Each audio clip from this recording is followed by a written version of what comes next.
The Astral Claws emerged during one of the Imperium's numerous Space Marine foundings, though the exact dating remains obscured by conflicting records and the deliberate obfuscation that followed their eventual fall from grace. Imperial archivists have long debated the chapter's origins, with not a single claim definitively proven through surviving documentation. This uncertainty reflects the chaotic nature of keeping records across the vast Imperium, where even the creation of the Emperor's finest warriors can become lost in bureaucratic fog or deliberately suppressed following disgrace. The most widely accepted theory traced their gene seed to Rogel Dorn and his Imperial fists, a lineage that would explain the Astral Claws' renowned stubbornness and their tendency toward defensive warfare when circumstances demanded it. The Imperial fist's gene seed carried certain well-documented characteristics, including the absence of the Becher's gland and Susan membrane, mutations that had stabilized over millennia. However, alternative sources suggested Ultramarines' lineage, pointing to the chapter's organizational flexibility and their capacity for varied tactical approaches. The Ultramarines' gene seed remained the most stable and widely distributed among the Space Marine chapters, making it a common choice for new foundings. This ambiguity would later fuel speculation about whether the Astral Claws possessed genetic flaws that contributed to their corruption, though such theories remained purely conjectural. Regardless of their precise origins, the Astral Claws received assignment to the Maelstrom Zone, a region of space where reality itself grew thin and unstable. The Maelstrom represented one of the Imperium's most persistent threats, a massive warp storm comparable in danger, if not quite in scale, to the Eye of Terror itself. Where the Eye of Terror had birthed during the fall of the Eldar, the Maelstrom possessed its own ancient and terrible history. The storm's boundaries shifted unpredictably, sometimes engulfing entire systems before receding decades or centuries later. Demon incursions erupted regularly from its depths, while chaos corrupted renegades and Xenos raiders used the storm's cover to launch devastating attacks on Imperial worlds. The Astral Claws established their fortress monastery on Badab Primaris, a world that would become synonymous with their identity and eventual downfall. The planet occupied a strategic position relative to the Maelstrom's shifting boundaries, allowing the chapter to respond rapidly to emerging threats while maintaining sufficient distance to avoid the worst of the storm's reality warping effects.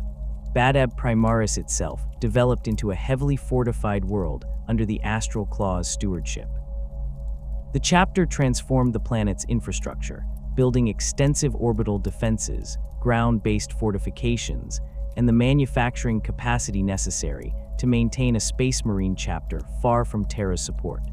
The Badab sector encompassed numerous star systems surrounding Badab Primaris, and the Astral Claws gradually extended their influence across this domain. Unlike some chapters that maintained a more distant relationship with the populations they protected, the Astral Claws involved themselves deeply in the governance and military organization of their territory. They established recruitment networks across multiple worlds, ensuring a steady supply of aspirants to replace fallen battle brothers. The chapter also fostered the development of local defense forces, training and equipping planetary militias to serve as the first line of defense against raiders and minor incursions. This approach created a buffer zone of well-defended systems that could hold against threats until the Astral Claws themselves deployed. For centuries, the Astral Claws exemplified everything the Imperium demanded of its Space Marine chapters. Their battle record documented countless engagements against the enemies of mankind, from crushing Orquois before they could gain momentum to intercepting Dark Eldar raiding parties and purging Chaos cult uprisings before they could summon demonic reinforcements. The chapter's battle brothers earned reputations as skilled void warfare specialists, their strike cruisers and battle barges intercepting threats in the darkness between stars.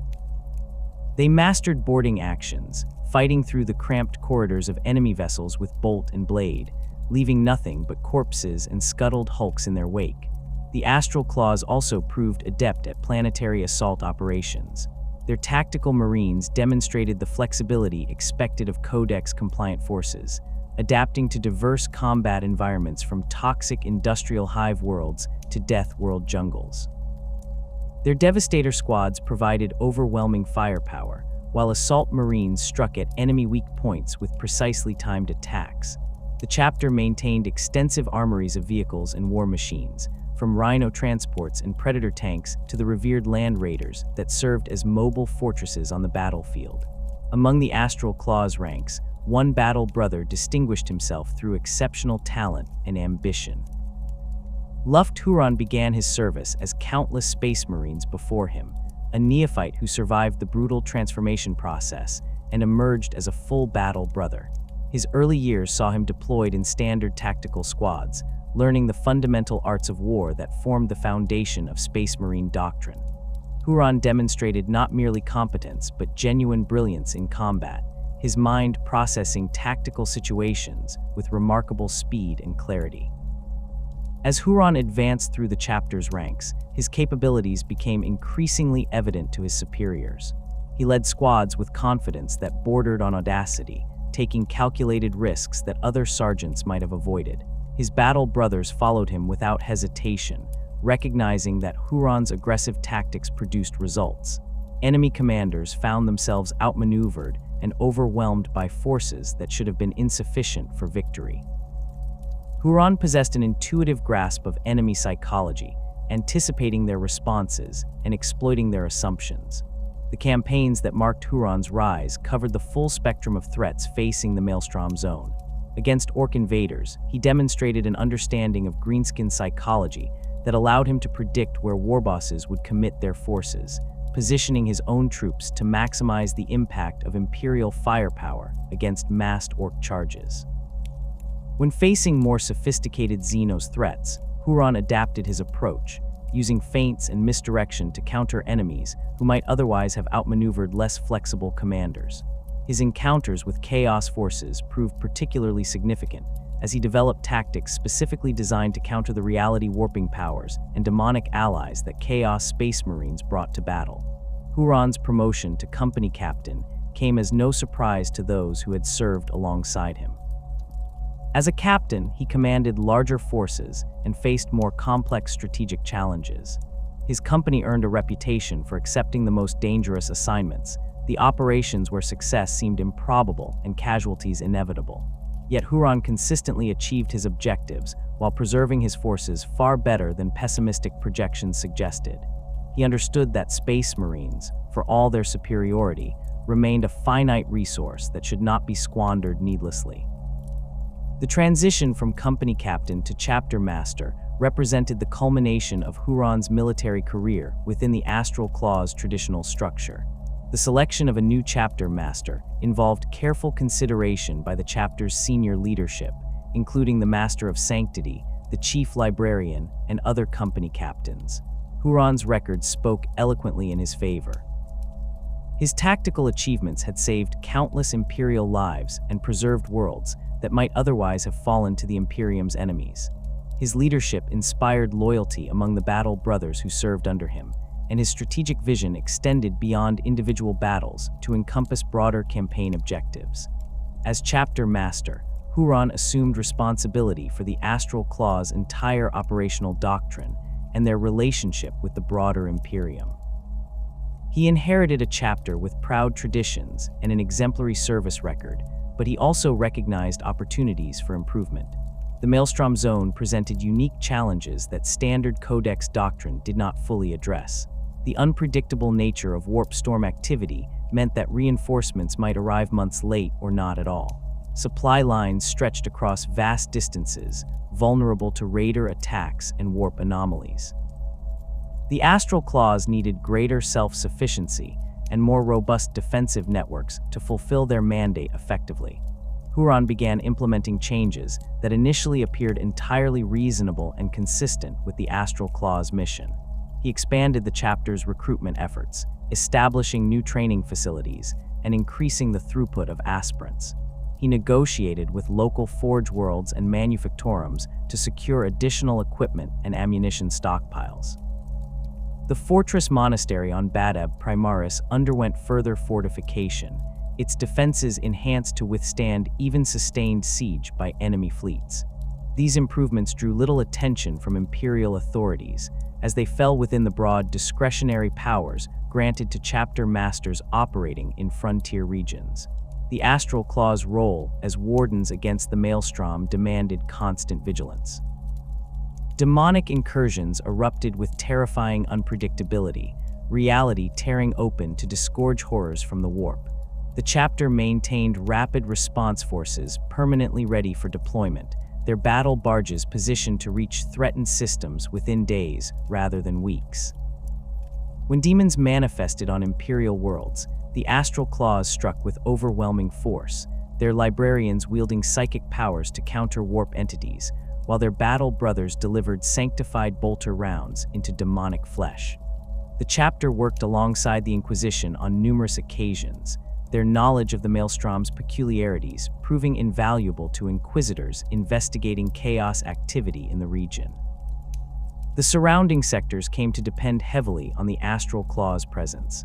Planetary governors knew that distress calls would receive prompt responses, that the Emperor's Angels of Death stood ready to defend them against any threat.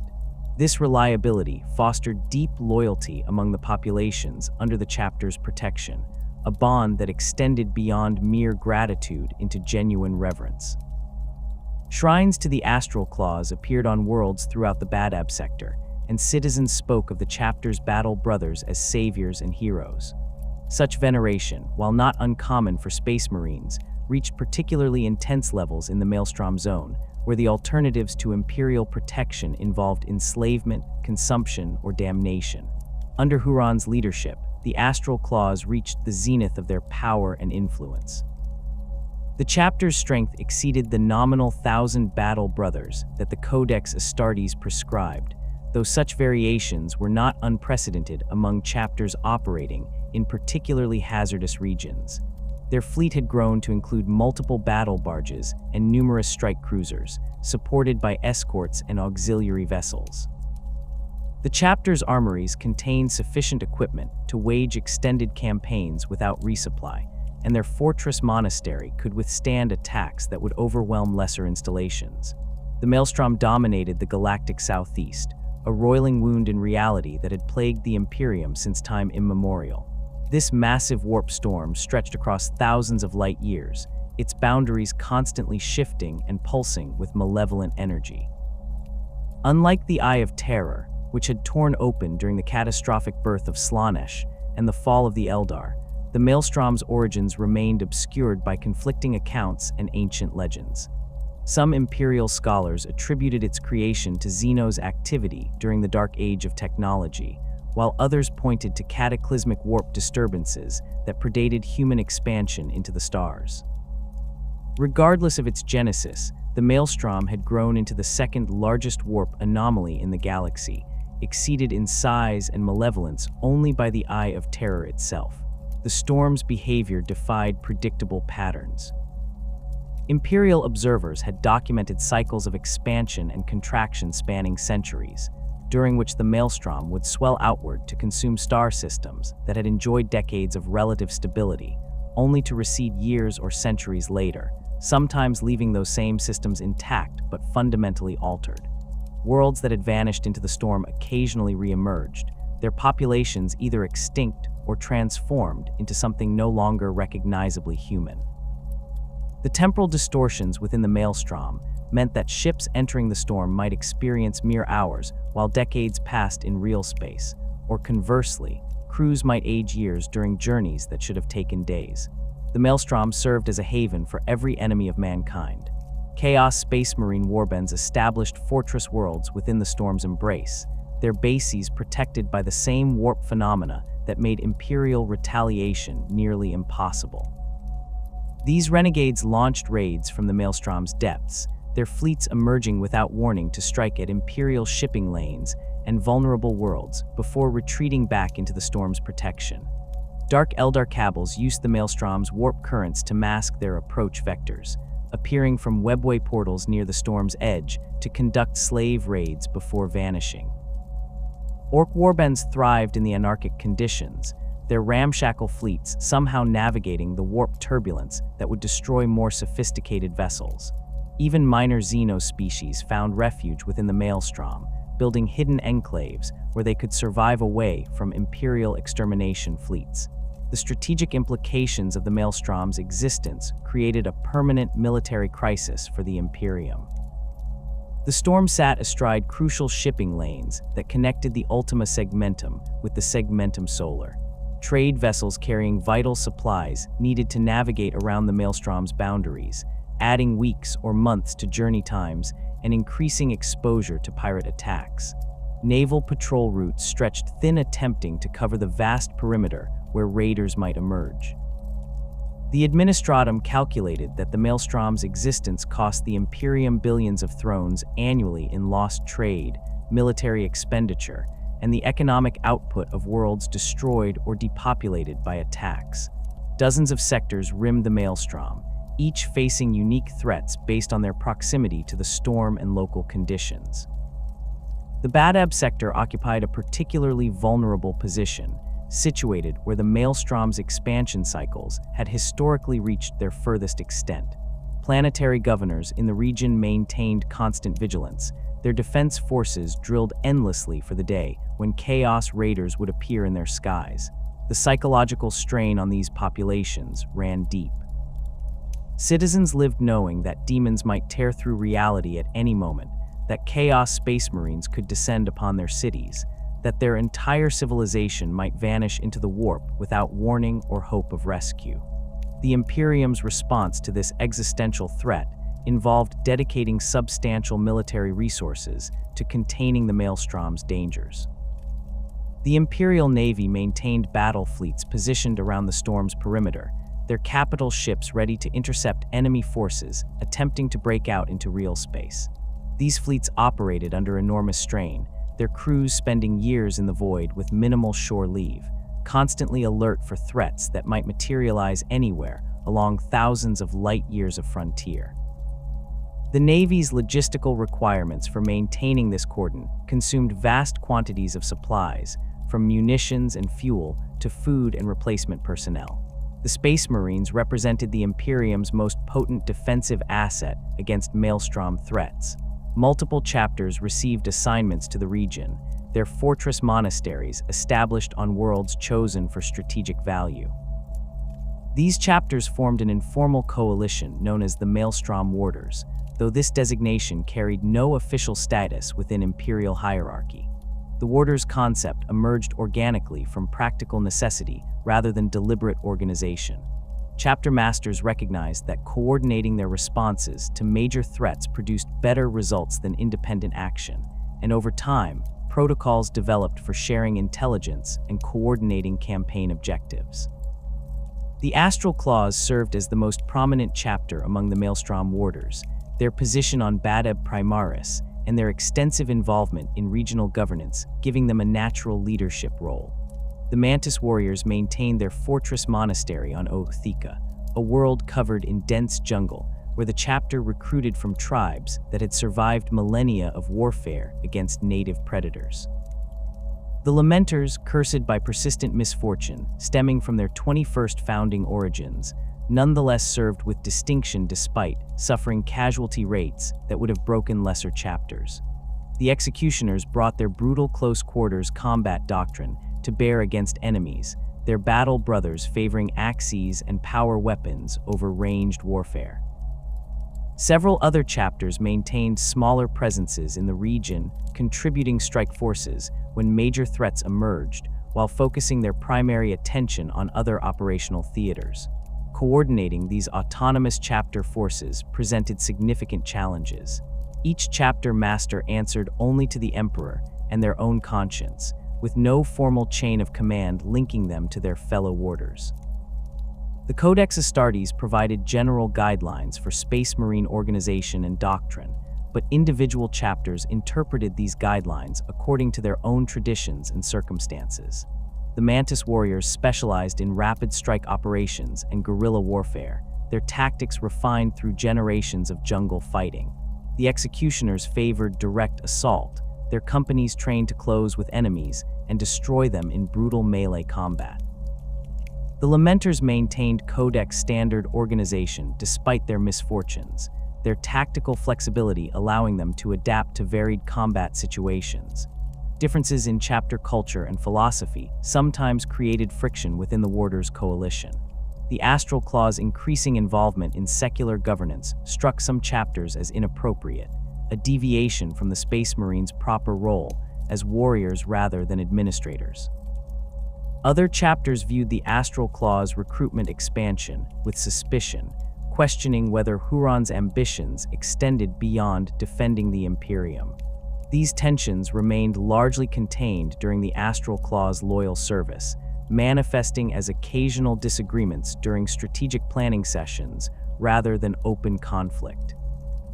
However, the seeds of future discord existed within the coalition's structure, waiting for circumstances to transform philosophical differences into irreconcilable divisions. The practical realities of defending against Maelstrom threats demanded constant adaptation and innovation. Traditional Imperial military doctrine assumed relatively stable operational environments where supply lines could be maintained and reinforcements summoned when needed. The Maelstrom zone offered no such luxuries. Warp storms might cut off entire sectors for months, forcing defending forces to rely entirely on local resources. Astropathic communication became unreliable near the storm's boundaries, their psychic messages distorted or lost entirely in the warp turbulence. Chapter masters made strategic decisions based on incomplete intelligence, knowing that the situation might have changed dramatically by the time their forces arrived. Fighting near the Maelstrom itself exposed Imperial forces to dangers that transcended conventional warfare. The warp's influence permeated the region, weakening the barriers between real space and the immaterium.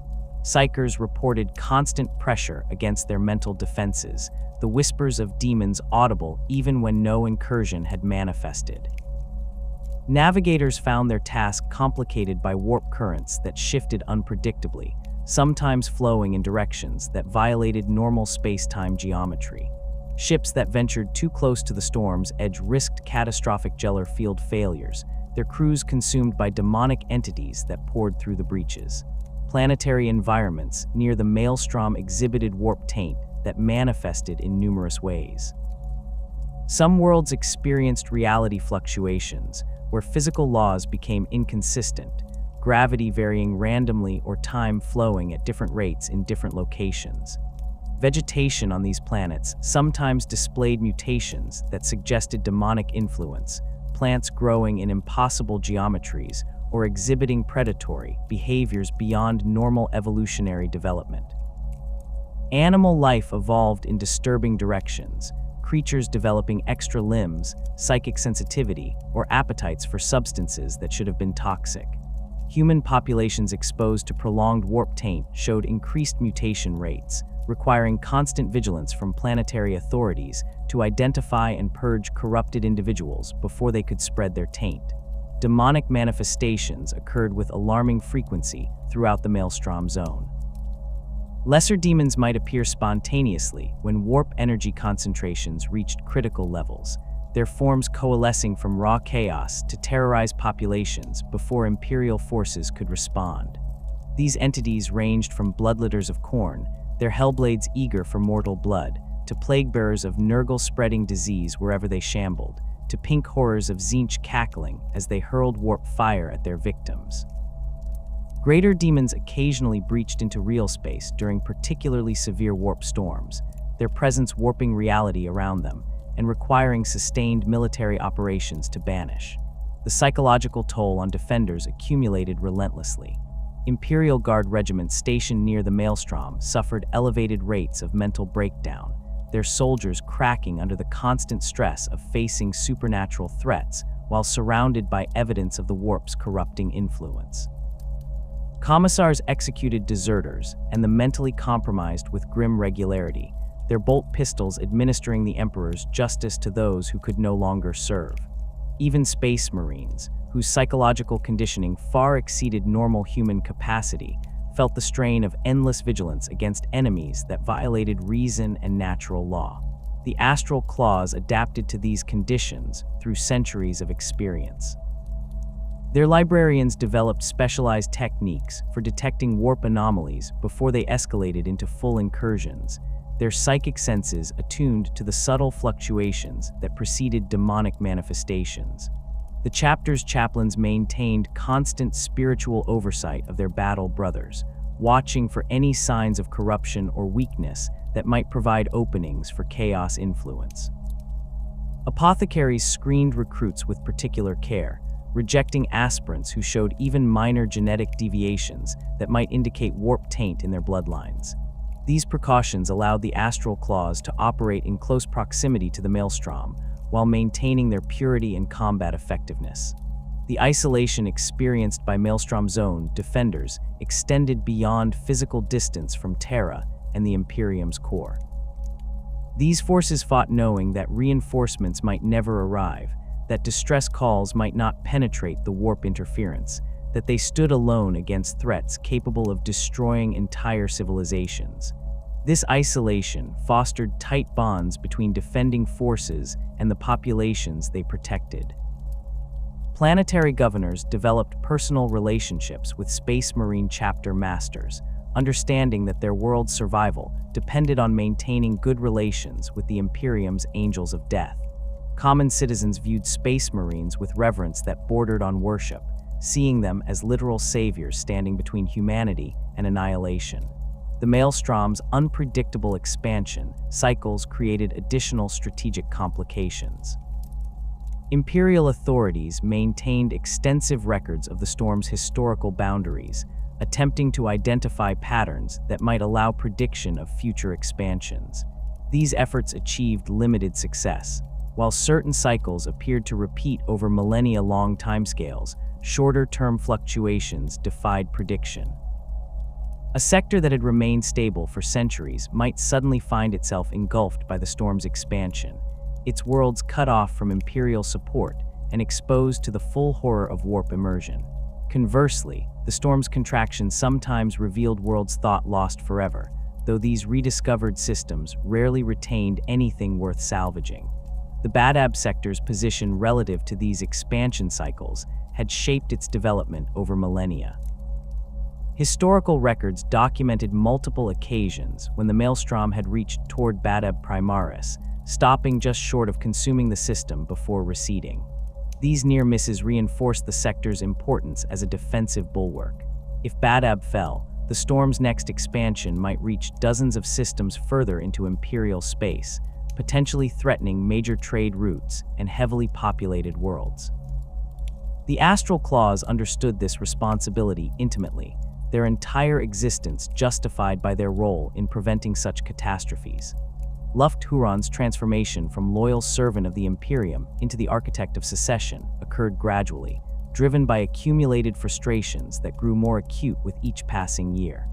The chapter master's initial concerns centered on practical matters that any commander operating in the Maelstrom zone would have recognized as legitimate grievances.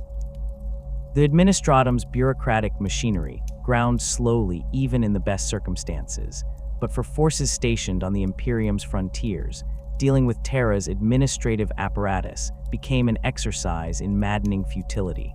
Requests for reinforcements followed labyrinthine approval processes that consumed months or years before producing any response. Huron would submit detailed requisition forms documenting specific equipment needs, casualty replacement requirements, or requests for additional naval assets, only to receive responses demanding clarification on technical minutiae or requesting duplicate copies of documentation that had already been provided. The Administratum's clerks, working in offices thousands of light years from the Maelstrom's dangers, questioned tactical assessments made by commanders who had fought in the region for decades. They demanded justifications for resource requests that seemed self-evidently necessary to anyone who understood the operational environment. When reinforcements finally arrived, they frequently proved insufficient for actual needs, or arrived so late that the crisis they were meant to address had either resolved itself or escalated beyond what the belated support could remedy.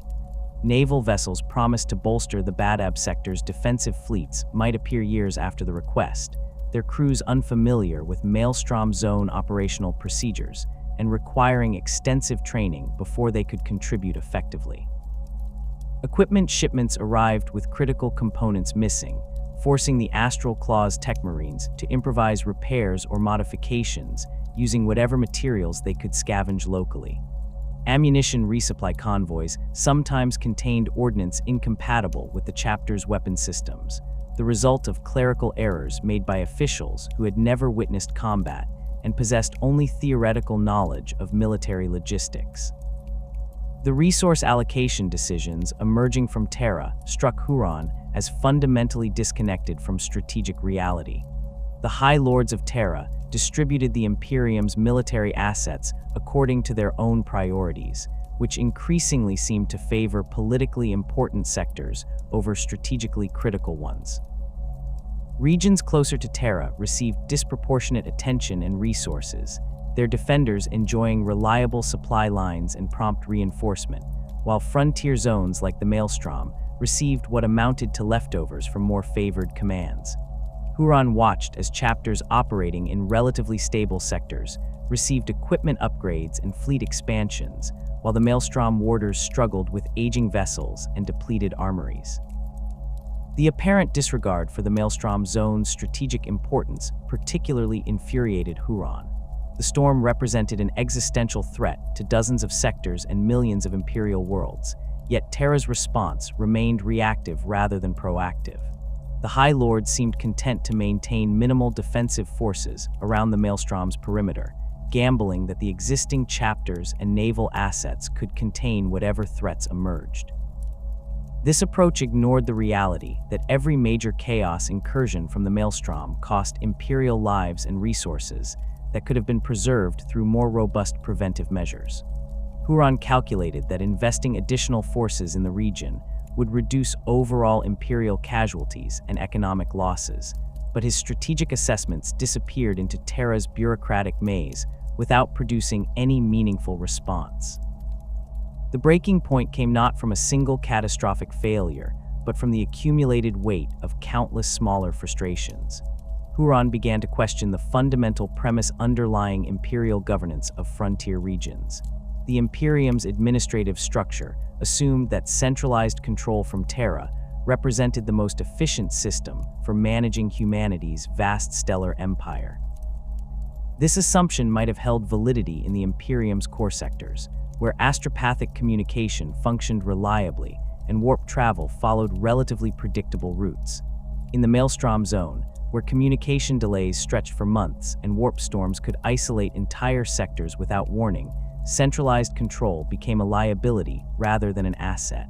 Huron's solution emerged through careful deliberation with his senior officers and trusted advisors.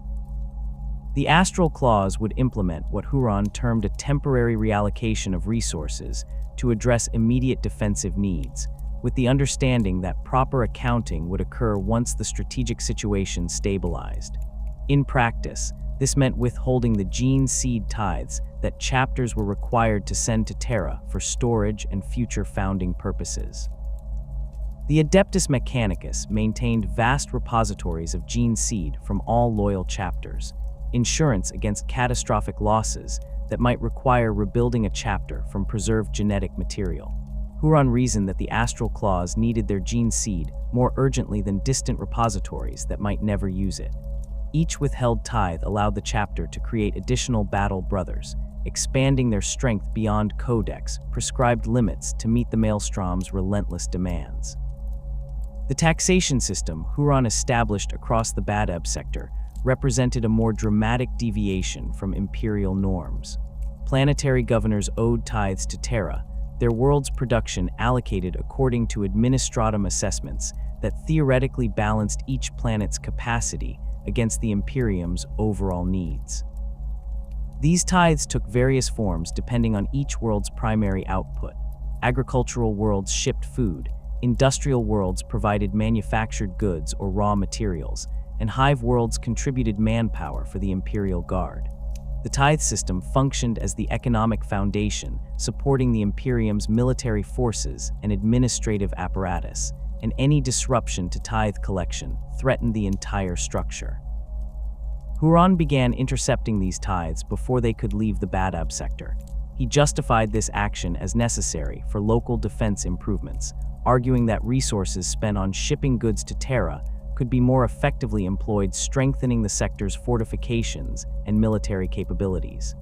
The intercepted materials funded an ambitious expansion program that transformed the Badab sector's defensive posture. New orbital defense stations appeared around strategically important worlds, their weapons batteries and lance arrays capable of engaging enemy fleets at extreme range. Planetary governors received support for expanding their PDF forces, the additional troops trained and equipped to standards approaching Imperial Guard quality. Naval shipyards in the sector increased their output, constructing escort vessels and system defense monitors that bolstered the local fleet.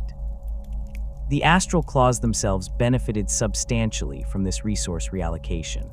The chapter's armories filled with weapons and ammunition that would normally have required years of administratum approval to obtain. Vehicle pools expanded as rhinos, predators, and land raiders rolled off production lines that previously would have shipped their output to distant sectors. The chapter's fleet grew beyond what any Codex-compliant force should possess: battle barges and strike cruisers joined by numerous escorts and support vessels. Huron pushed recruitment to unprecedented levels, the chapter's apothecaries processing aspirants as quickly as the gene seed implantation process allowed.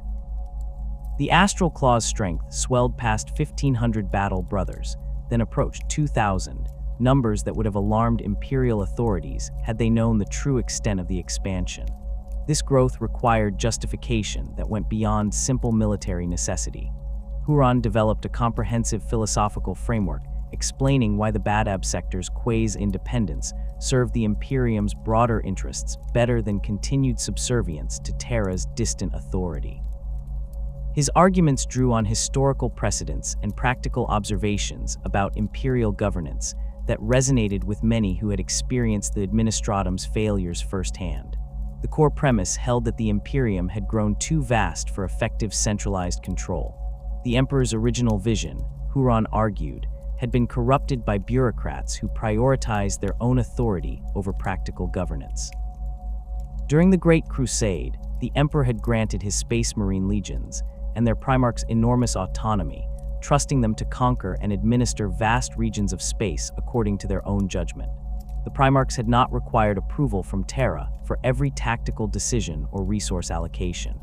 They had possessed the authority and resources necessary to accomplish their missions, with the understanding that results mattered more than adherence to bureaucratic procedures.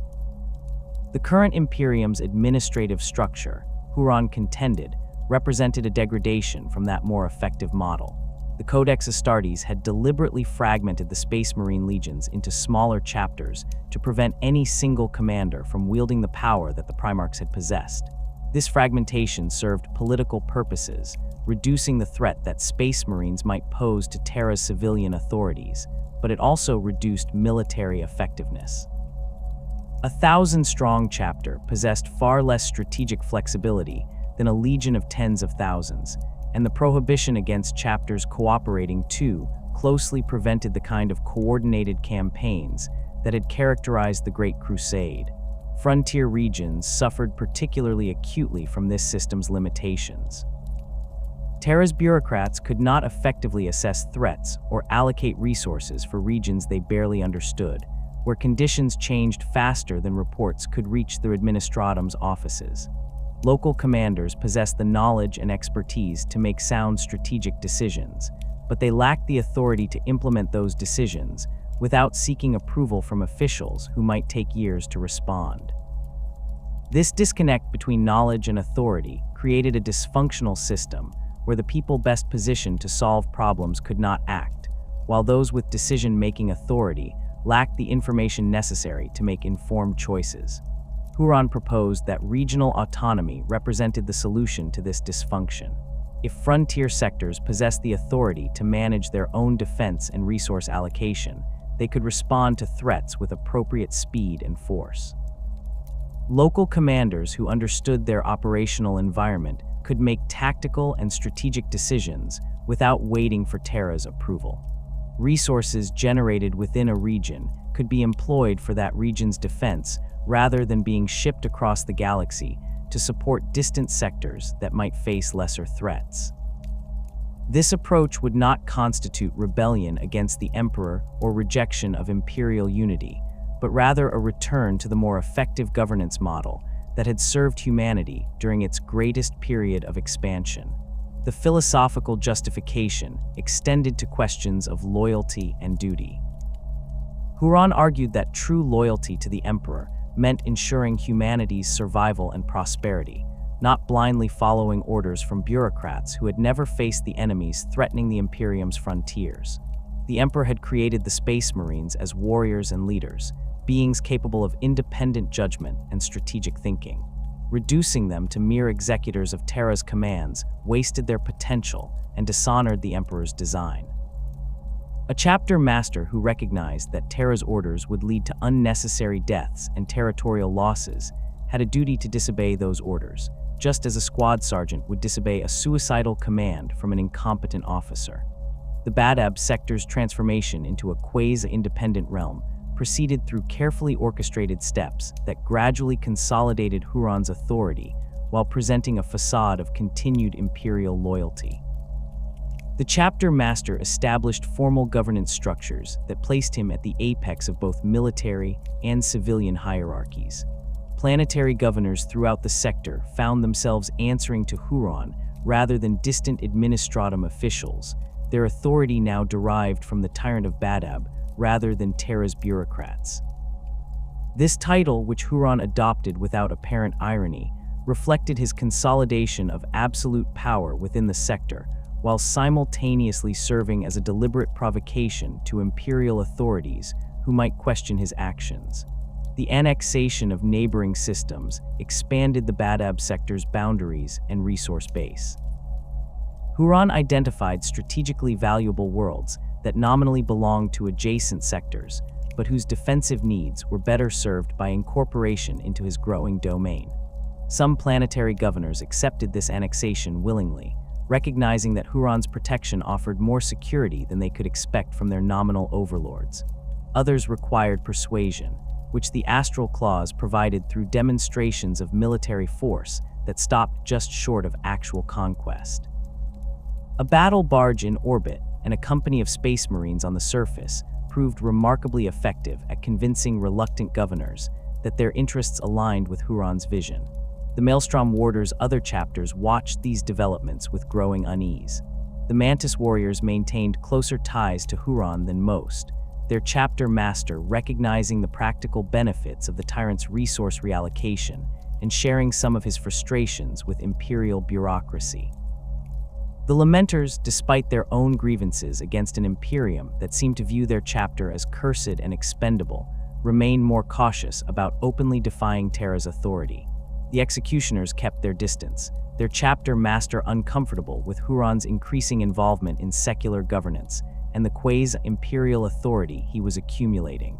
Huron's expansion of the Astral Claws' strength particularly troubled other chapters. The Codex Astartes limited chapter size to approximately 1,000 battle brothers for sound reasons that extended beyond political concerns about concentrated military power. Larger forces became increasingly difficult to supply and coordinate, and the gene seed required to create additional Space Marines represented a precious resource that should not be squandered on unsustainable expansion. Huron dismissed these concerns, arguing that the Maelstrom's threats justified whatever measures proved necessary for effective defense. His chapter had not suffered the gene seed degradation or organizational dysfunction that pessimists predicted would result from exceeding Codex limits. The practical results of Huron's policies seemed to validate his approach. The Badab sector's defensive capabilities had improved dramatically, its worlds now protected by fortifications and military forces that could repel threats that previously would have required Space Marine intervention. The Astral Claws responded more rapidly to emerging crises, their expanded strength allowing them to deploy larger forces to multiple simultaneous threats.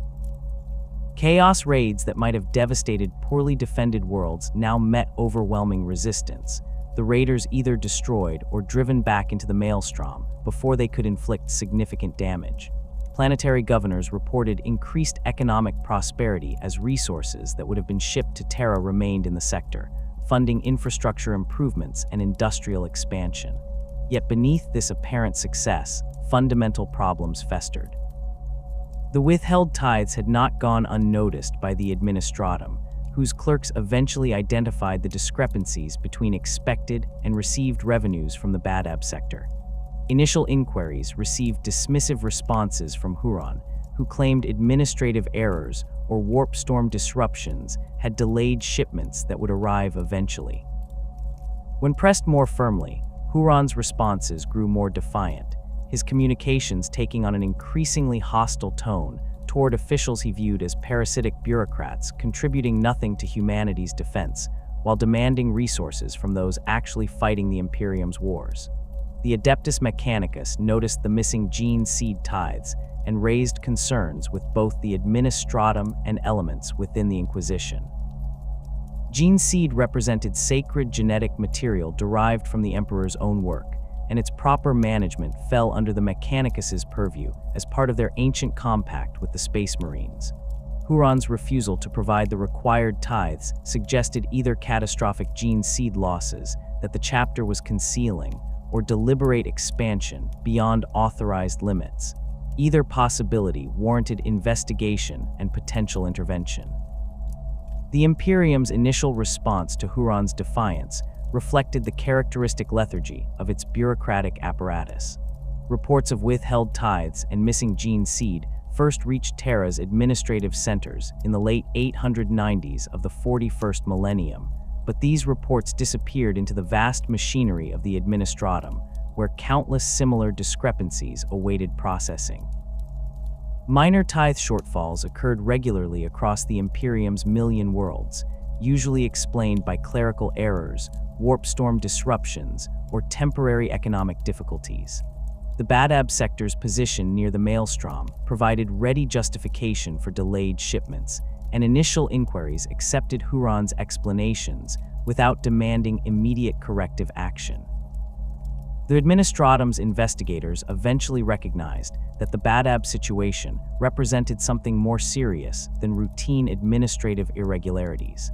The scale of missing resources exceeded what could be attributed to simple delays or accounting errors. Multiple years of accumulated tithes had vanished entirely, representing economic output worth billions of imperial thrones. The Adeptus Mechanicus pressed their concerns about gene seed management with increasing urgency, their Magos Biologists calculating that the Astral Claws must have expanded far beyond authorized strength to account for the discrepancy between tithes owed and tithes delivered. Diplomatic overtures began in earnest around 901 M41, when the administratum dispatched formal delegations to Badab Primaris demanding explanations and compliance with tithe obligations. These delegations consisted of senior officials empowered to negotiate settlement terms and assess the sector's actual capacity for meeting its imperial obligations. Huron received these officials with superficial courtesy while making clear his contempt for their authority. The meetings devolved into confrontations where imperial representatives cited regulations and precedents, while Huron dismissed their concerns as irrelevant to the practical realities of frontier defense. The delegations returned to Terra with reports describing Huron's intransigence and recommending escalated intervention. The Inquisition's involvement transformed the situation from an administrative dispute into a potential crisis of loyalty. Multiple inquisitors operating in regions adjacent to the Maelstrom zone had monitored Huron's activities with growing suspicion. The Ordo Hereticus, responsible for investigating threats to the Imperium from within, found Huron's accumulation of secular power and his defiance of imperial authority deeply troubling.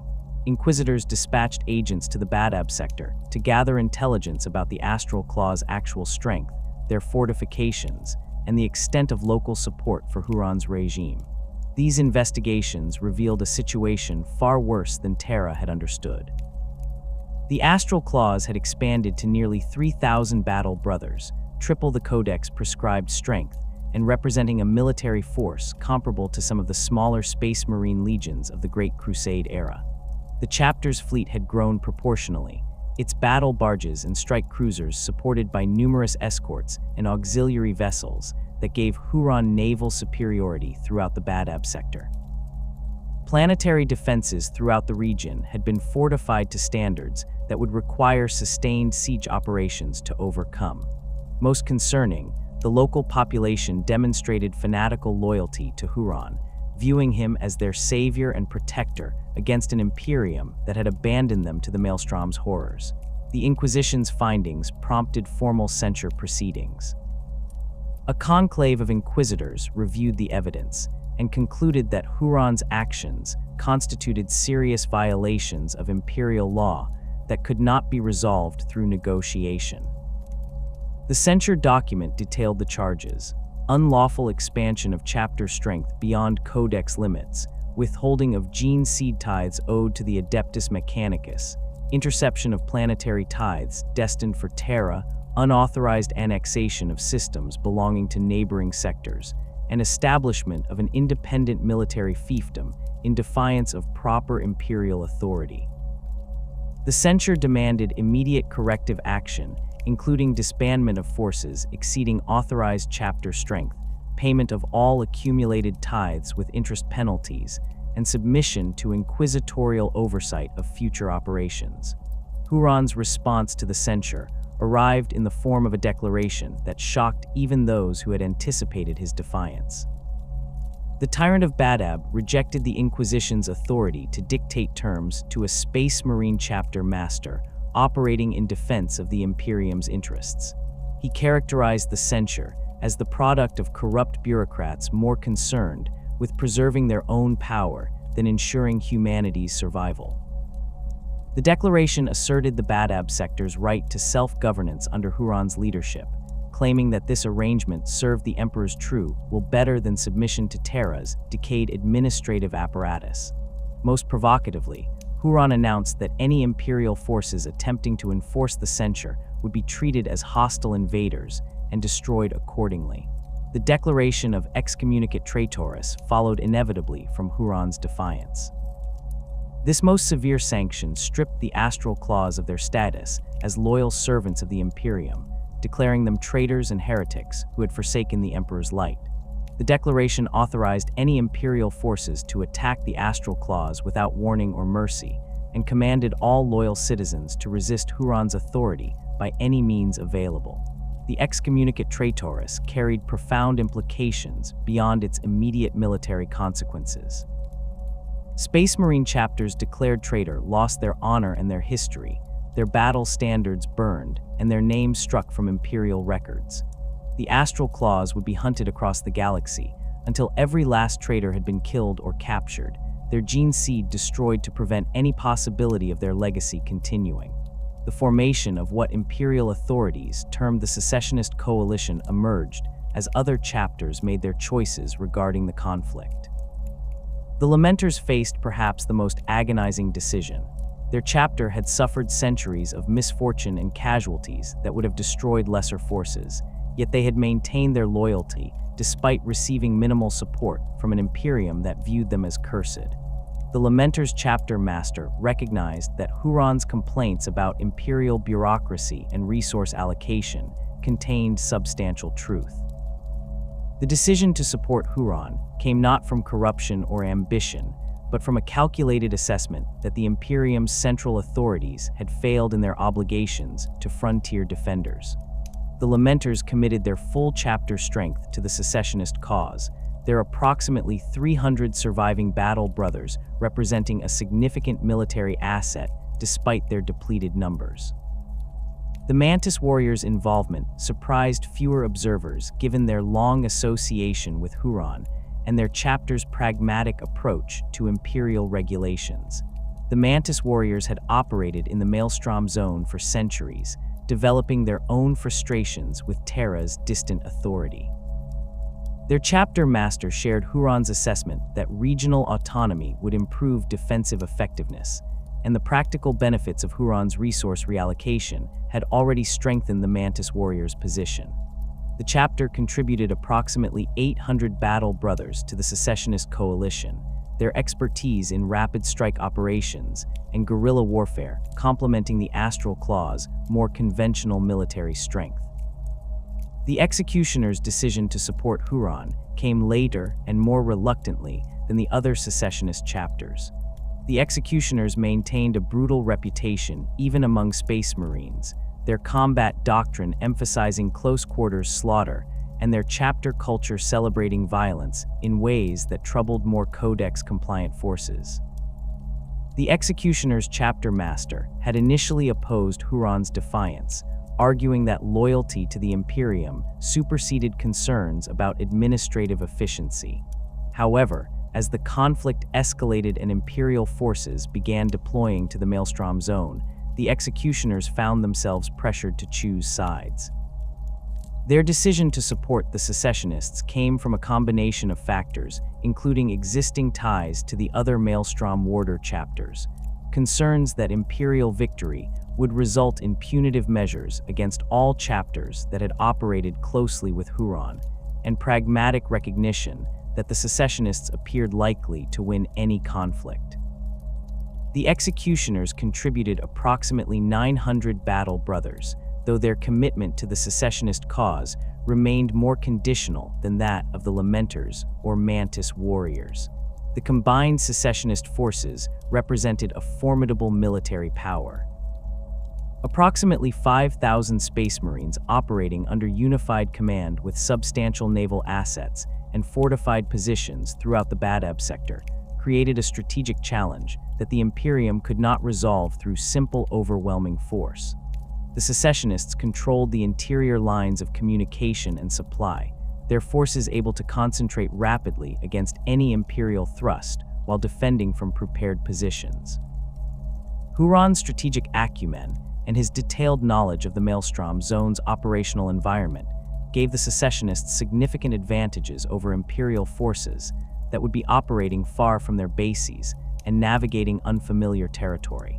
The Imperium's military response required careful coordination among multiple organizations that rarely cooperated smoothly. The Imperial Navy provided the fleet assets necessary for establishing blockades and transporting ground forces. The Adeptus Astartes contributed loyal Space Marine chapters whose battle brothers could match the secessionists in combat capability. The Inquisition maintained overall strategic oversight, their authority theoretically sufficient to coordinate these disparate forces toward common objectives. In practice, the command structure suffered from competing priorities and institutional rivalries that would plague Imperial operations throughout the conflict. The initial Loyalist deployment consisted of several Space Marine chapters selected for their proximity to the Maelstrom zone and their availability for extended campaign operations. The Marines errant arrived first, their chapter having maintained a strong reputation for fleet-based operations and boarding actions that would prove valuable in the naval warfare expected to characterize the conflict. The Fire Hawks, later to suffer their own catastrophic fate and transformation into the Legion of the Damned, contributed substantial forces, including experienced assault troops and armored formations. The Howling Griffins deployed several companies, their chapters' adherence to Codex doctrine, and their skill in combined arms warfare making them reliable components of the Loyalist coalition. Early engagements demonstrated that the secessionists held significant tactical advantages despite facing numerically superior Loyalist forces over the campaign's duration. The first major naval engagement occurred in the outer reaches of the Badab sector, when a Loyalist fleet attempted to establish a blockade of key shipping routes. Huron personally commanded the secessionist response, his battle barge leading a fleet that included vessels from all 4 secessionist chapters. The engagement showcased Huron's void warfare expertise as he maneuvered his forces to isolate and destroy individual Loyalist vessels before their fleet could concentrate effectively. The secessionists employed boarding actions with devastating efficiency, their space marines teleporting or using boarding torpedoes to appear inside loyalist ships where they slaughtered crews and seized control of critical systems. The engagement ended with several loyalist vessels destroyed or captured, and the surviving Imperial ships retreating beyond the sector's boundaries. The superior tactical coordination displayed by secessionist forces reflected both their unified command structure and their familiarity with operating together. The Maelstrom warder chapters had conducted joint operations for decades, their commanders accustomed to coordinating their forces, and their battle brothers trained to fight alongside space marines from other chapters. Huron exercised direct command over this coalition, his authority accepted by the other chapter masters who recognized his strategic brilliance and his role in creating their alliance. This unity of command allowed the secessionists to execute complex multi-chapter operations that would have required extensive planning and negotiation among loyalist forces operating under less centralized authority. Loyalist attempts to assault fortified positions in the Badab sector encountered defensive preparations that transformed what should have been straightforward space marine operations into protracted sieges. The Astral Claws had spent years fortifying key worlds throughout the sector, their defenses designed specifically to counter space marine assault tactics. Orbital defense platforms mounting lance batteries and nova cannons created kill zones that forced attacking fleets to either accept heavy casualties or conduct lengthy reduction operations. Planetary fortifications featured overlapping fields of fire, hardened bunkers capable of surviving orbital bombardment, and underground tunnel networks that allowed defenders to reposition rapidly while remaining protected from air and space attack. Void shields protected critical installations, their generators buried deep enough that destroying them required ground forces to fight through multiple defensive layers. The assault on Bellerophon's fall illustrated the challenges facing loyalist forces. This heavily fortified world controlled access to several key warp routes through the sector, making it a strategic objective that the loyalists needed to secure to enable further advances. The Marines Errant led the assault, their chapter's experience with void warfare and ship-to-ship combat theoretically preparing them for the operation's demands. The initial orbital assault encountered devastating defensive fire that destroyed several loyalist vessels and forced the survivors to withdraw beyond effective weapons range. Subsequent attempts to land ground forces met with similar resistance as orbital defense platforms and surface-based anti-aircraft batteries created an environment where landing craft suffered catastrophic casualty rates. The Marines Errant eventually established a foothold on Bellerophon's fall after weeks of preliminary bombardment, but the ground campaign bogged down almost immediately. Astral Claws defenders had prepared extensive fortifications that channeled loyalist advances into predetermined kill zones. Heavy weapons positions covered every approach, their crews protected by reinforced bunkers that required direct assault to eliminate. The Astral Claws employed their superior numbers effectively, rotating fresh troops into defensive positions while withdrawing depleted squads to rearm and recuperate. Loyalist forces found themselves fighting for every meter of ground, their casualties mounting, while territorial gains remained minimal. Huron's strategic brilliance manifested in his ability to identify and exploit loyalist weaknesses while maximizing secessionist advantages. He recognized that the loyalists faced severe logistical constraints that limited their operational flexibility. Imperial supply lines stretched across vast distances, vulnerable to raider attacks and dependent on warp routes that the Maelstrom's influence rendered unreliable. Huron deployed fast attack forces to interdict these supply lines, his raiders striking at vulnerable transport convoys before disappearing back into the sector's interior. These attacks forced the Loyalists to dedicate substantial forces to convoy escort duties, reducing the strength available for offensive operations. The secessionists' interior position allowed them to concentrate forces rapidly against any Loyalist thrust. When Imperial forces committed to an assault on a particular objective, Huron could deploy reinforcements from multiple nearby systems, his forces traveling shorter distances through space that his navigators knew intimately. The Loyalists, by contrast, operated from bases located outside the sector's boundaries, their reinforcement routes passing through regions where warp travel became increasingly difficult as they approached the Maelstrom itself. This asymmetry meant that secessionist forces could often achieve local numerical superiority, even though the Imperium possessed greater overall strength. The expansion of Loyalist forces proceeded gradually as additional chapters received deployment orders and completed their transit to the war zone. The Fire Angels arrived with their full chapter strength, their approximately 1,000 battle brothers representing a significant reinforcement for the Loyalist cause. The Raptors contributed several companies, their expertise in reconnaissance and long-range warfare providing capabilities that the initial Loyalist deployment had lacked. The Nova Marines deployed substantial forces, including armored formations and siege specialists whose skills would prove valuable in reducing secessionist fortifications.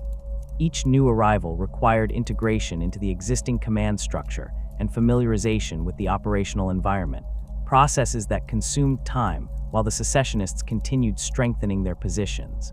The establishment of reliable supply lines consumed enormous resources and attention from Loyalist commanders. The Imperial Navy constructed forward operating bases in systems adjacent to the Badab sector, these installations serving as staging areas for offensive operations and resupply points for forces operating inside the sector. Naval construction teams assembled orbital platforms mounting repair facilities, ammunition stores, and fuel refineries that could service the fleet elements supporting ground operations. These bases required their own defenses against secessionist raids, forcing the Loyalists to dedicate garrison forces that might otherwise have contributed to offensive operations. The grinding naval warfare that characterized the conflict's opening years consisted largely of patrol operations, convoy escort missions, and occasional fleet engagements when secessionist raiders encountered Loyalist hunter groups. Neither side possessed sufficient superiority to force a decisive fleet battle that might have altered the strategic balance. The secessionists avoided major fleet engagements where Loyalist numerical advantages might prove decisive, instead employing their naval assets to support ground operations and interdict Imperial supply lines. The Loyalists struggled to bring the secessionist fleet to battle, their attempts to force engagements frustrated by Huron's refusal to commit his forces except under favorable circumstances. Individual ship actions occurred regularly as vessels from both sides encountered each other during routine operations. These engagements ranged from brief exchanges of fire between scouts and picket ships to prolonged battles between capital vessels supported by escorts. The secessionists generally performed better in these encounters, their crews more experienced in void warfare near the Maelstrom, and their ships better maintained thanks to the resources Huron had accumulated. Loyalist vessels suffered from the extended deployment, their crews fatigued, and their ships requiring maintenance that forward bases could not always provide adequately. The strategic stalemate that developed during these early years frustrated commanders on both sides. The Loyalists possessed superior overall strength, but could not bring that strength to bear effectively against secessionist forces operating from fortified positions with interior lines of communication. The secessionists held strong defensive positions, but lacked the strength to drive the Loyalists away permanently or expand their territory against determined Imperial resistance. Both sides recognized that the conflict would require years of sustained effort to resolve, with victory likely going to whichever coalition could maintain its commitment longer, while preserving sufficient strength to exploit opportunities when they emerged. The political dimensions of the conflict complicated military operations as various imperial organizations pursued their own agendas. The Inquisition maintained theoretical overall authority, but faced resistance from Space Marine chapter masters who resented civilian oversight of military operations. The Adeptus Mechanicus contributed forces and support, but demanded influence over strategic decisions in exchange for their assistance. The Imperial Navy's admirals coordinated fleet operations, but sometimes prioritized naval objectives over supporting ground campaigns. These tensions never quite erupted into open conflict among loyalist forces, but they created friction that reduced operational efficiency and occasionally resulted in missed opportunities. The secessionists benefited from their unified command structure and shared strategic vision. Huron's authority remained unchallenged within the coalition, his chapter masters accepting his leadership and implementing his directives without the debates and negotiations that plagued loyalist decision-making. This unity allowed the secessionists to execute their strategy consistently, their forces operating according to coordinated plans rather than competing priorities. The ideological commitment that bound the secessionist coalition together, their shared belief that they fought for a more rational and effective model of imperial governance, provided cohesion that purely military alliances might have lacked. The war's character changed fundamentally when massive loyalist reinforcements began arriving in the Maelstrom zone during 908 M41. The Imperium's military bureaucracy, having finally recognized the Badab conflict as a major strategic crisis rather than a localized disturbance, authorized the deployment of additional Space Marine chapters whose reputations and capabilities far exceeded those of the initial loyalist forces. The Minotaur's chapter arrived with their full strength, bringing approximately 1,000 battle brothers whose aggressive tactics and brutal efficiency had earned them a fearsome reputation across the Imperium. The chapter's bronze-clad warriors specialized in close-quarters combat and rapid assault operations, their companies trained to strike with overwhelming force at enemy weak points. The Minotaurs operated under direct High Lord sanction, their chapter master answering to Terra's highest authorities in ways that other Space Marine commanders found unusual and somewhat troubling. The Carcharoddans represented an even more exotic addition to the Loyalist coalition. This chapter operated far beyond the Imperium's borders for extended periods, their fleet-based existence taking them into regions where few other Imperial forces ventured. The Carcharoddans maintained ancient traditions and equipment patterns that suggested origins dating to the Great Crusade era, though their exact founding remained obscured by deliberate secrecy and lost records. Their battle brothers bore distinctive pale skin and black eyes that gave them an unsettling appearance, while their combat doctrine emphasized savage close-quarters fighting that left few enemy survivors. The chapter's arrival brought nearly 800 battle brothers to the Loyalist cause, their warriors eager for combat after months of transit from their distant operational theaters. These reinforcements fundamentally altered the strategic balance that had preserved the stalemate during the war's opening years. The Loyalist coalition now fielded approximately 8,000 Space Marines supported by extensive naval assets and Imperial Guard formations that provided garrison troops and siege specialists. This concentration of force exceeded anything the secessionists could match, their 5,000 battle brothers suddenly facing numerical inferiority that negated many of the defensive advantages they had cultivated.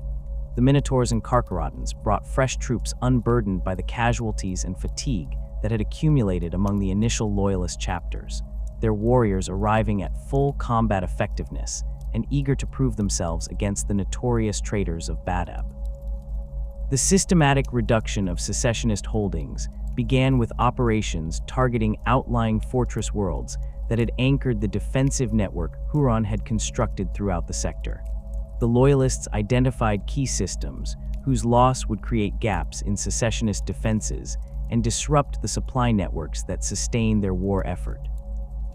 The assault on Grief followed this pattern, the Minotaurs leading a combined arms operation that demonstrated the new aggressive approach characterizing Loyalist operations.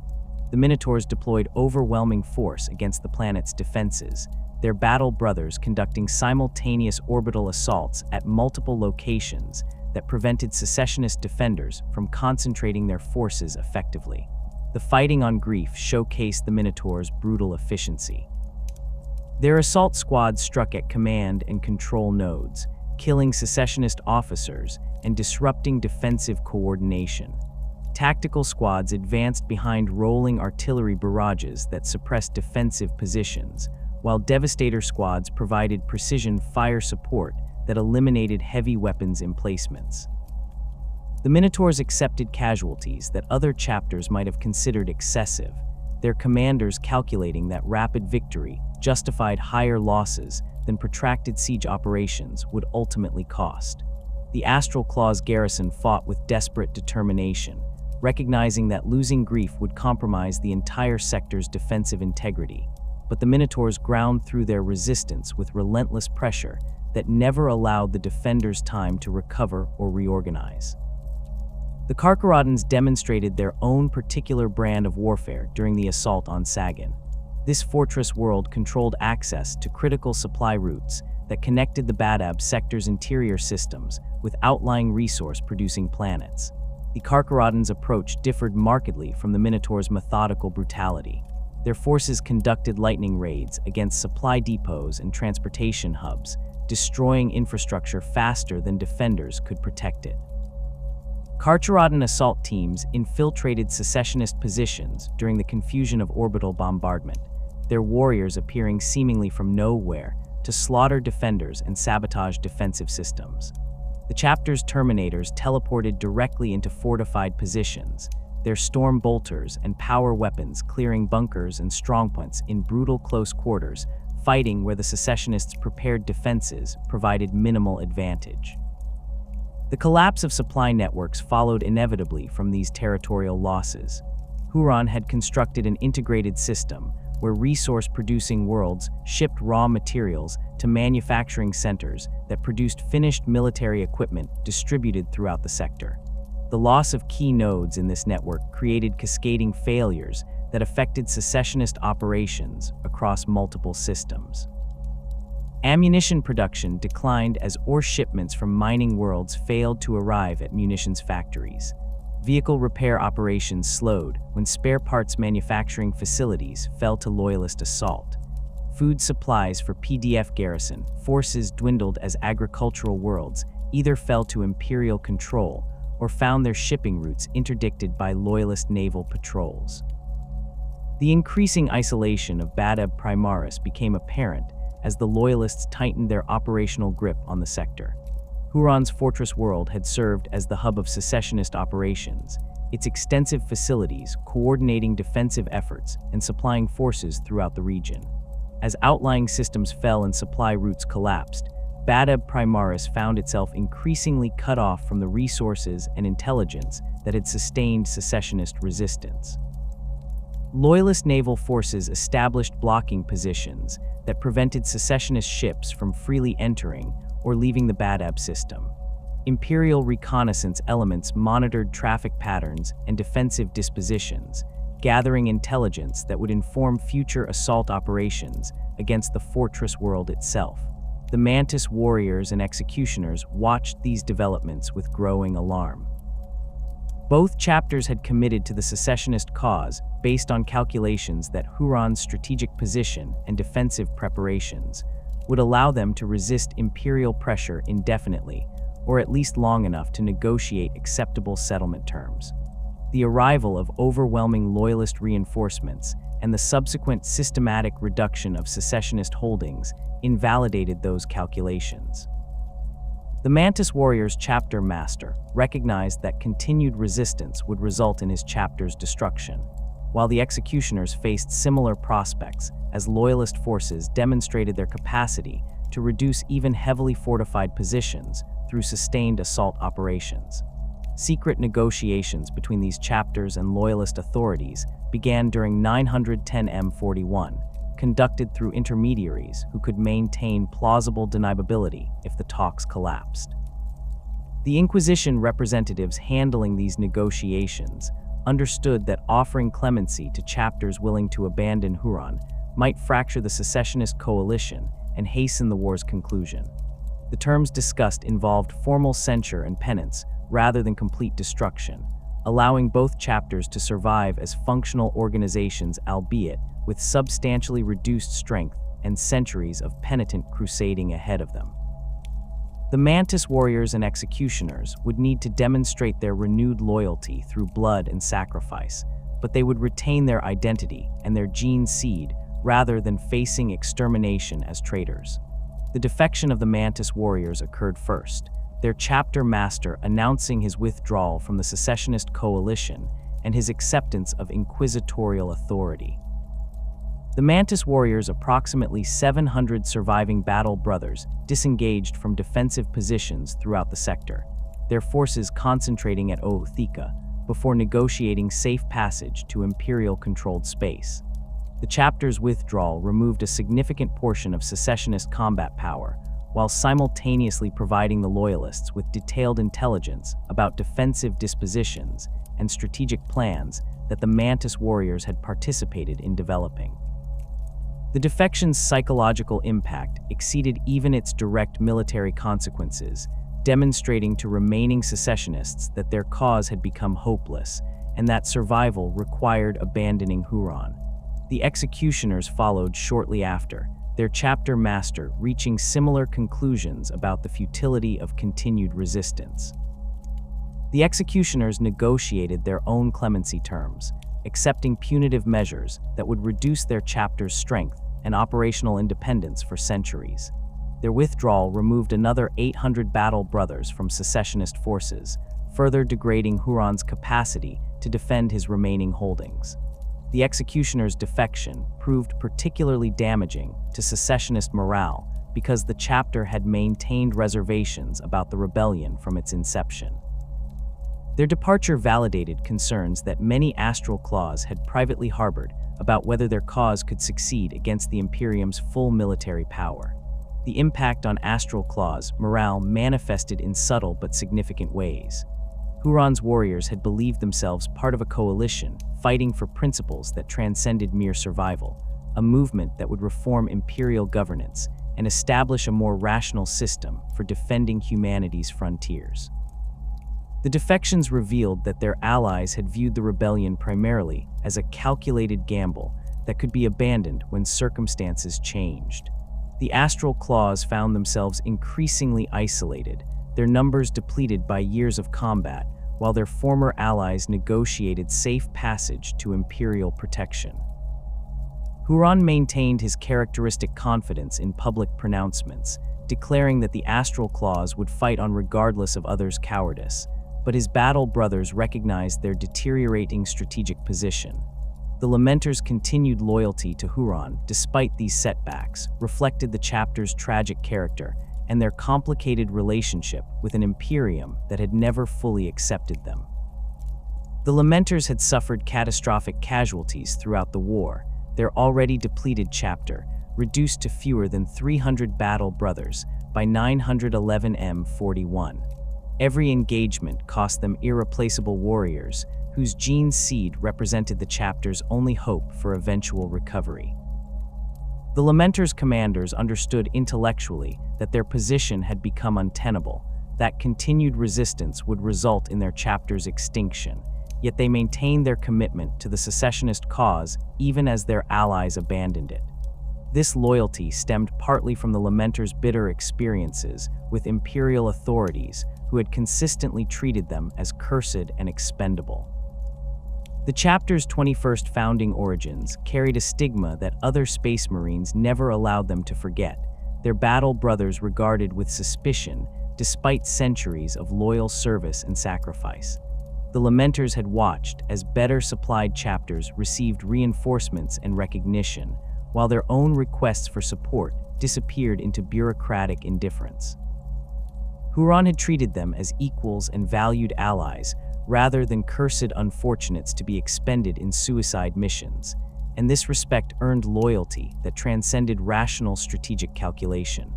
The Lamenters' final major engagement occurred during the defense of Optera, a world that Huron identified as critical to maintaining any coherent defensive perimeter around Badab Primaris.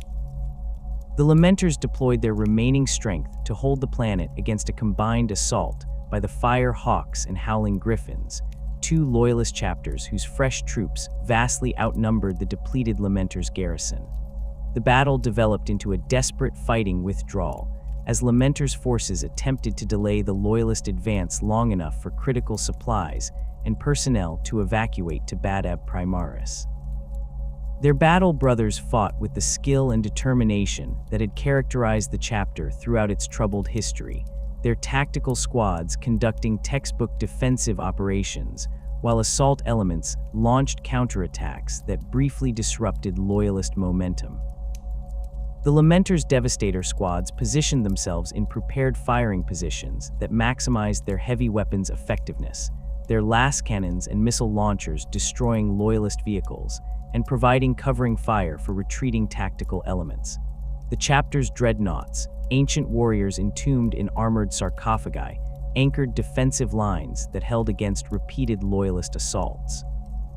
These venerable machines represented living connections to the chapter's history, their occupants having served the Lamenters for centuries before their mortal injuries required internment in dreadnought chassis.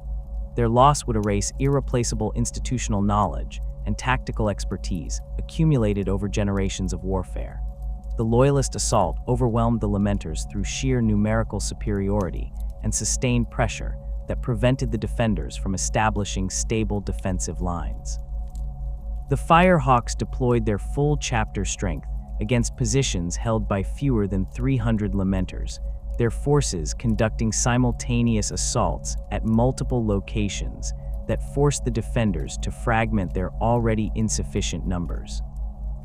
The Howling Griffins provided armored support and artillery bombardment that suppressed Lamenter's defensive positions, their Predator tanks and Whirlwind artillery pieces delivering devastating firepower that killed battle brothers and destroyed fortifications.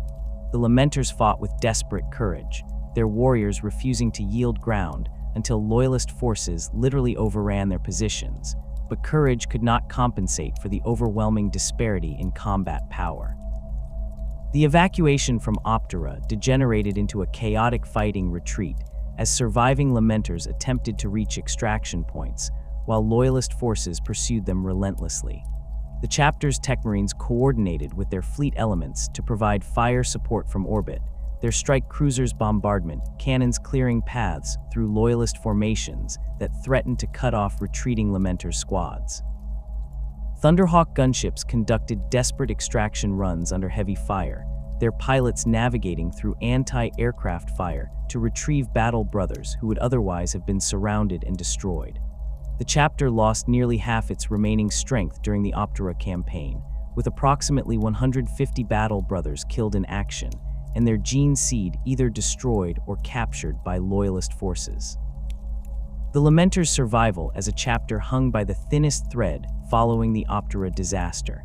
Fewer than 150 battle brothers remained alive, many carrying wounds that would require extended recovery periods before they could return to combat effectiveness. The chapter's fleet had suffered corresponding losses, several vessels destroyed or crippled during the evacuation operations.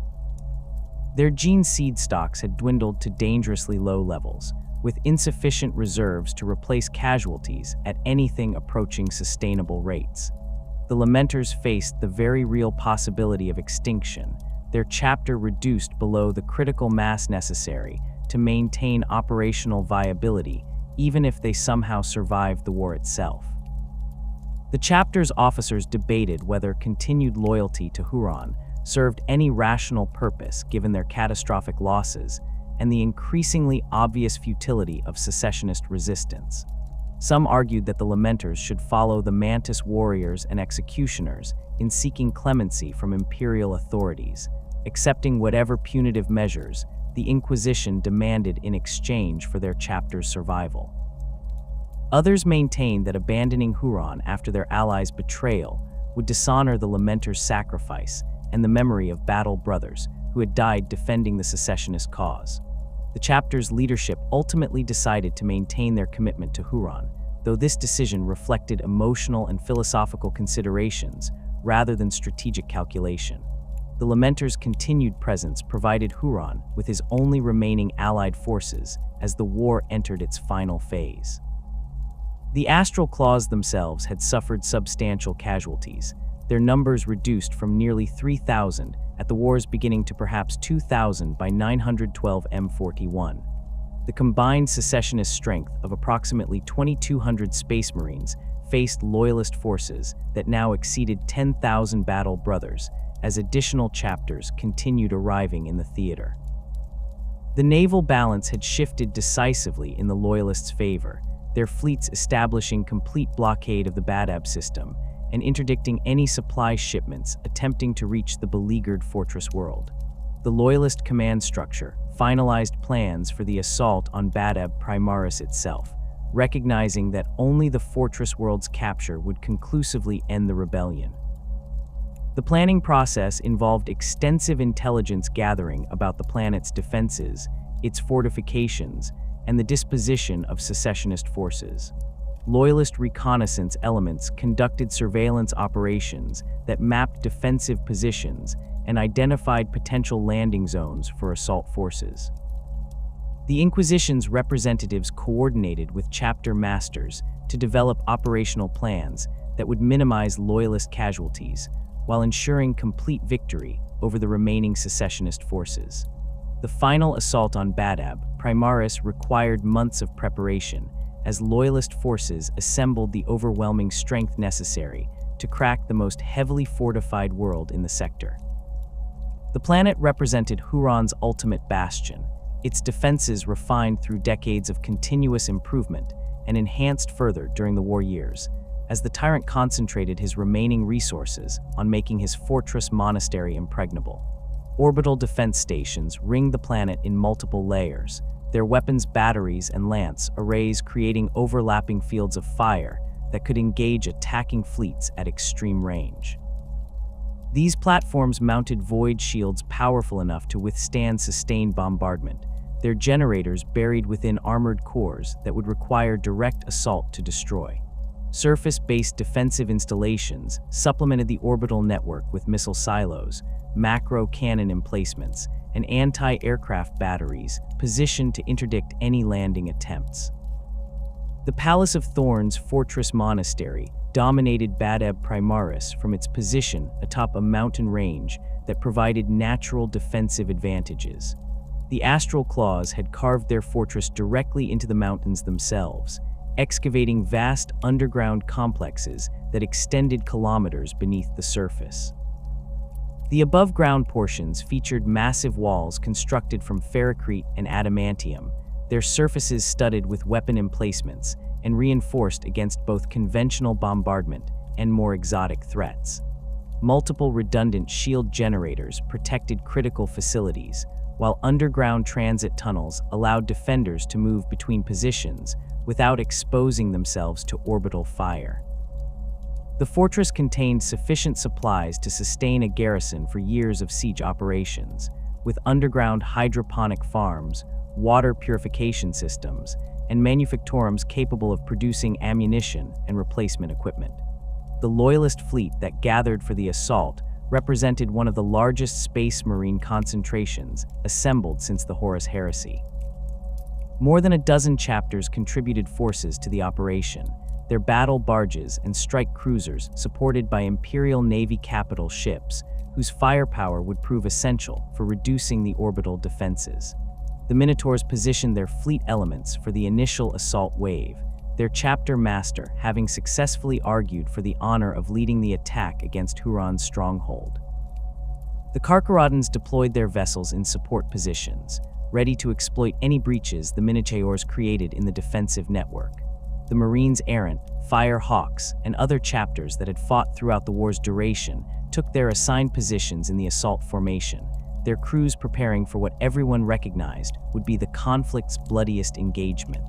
The orbital bombardment commenced with a barrage that lit the void around Badab Primaris with weapons fire. Lance batteries from Imperial Navy battleships speared through space to strike at orbital platforms, their coherent energy beams designed to penetrate void shields through sustained application of power.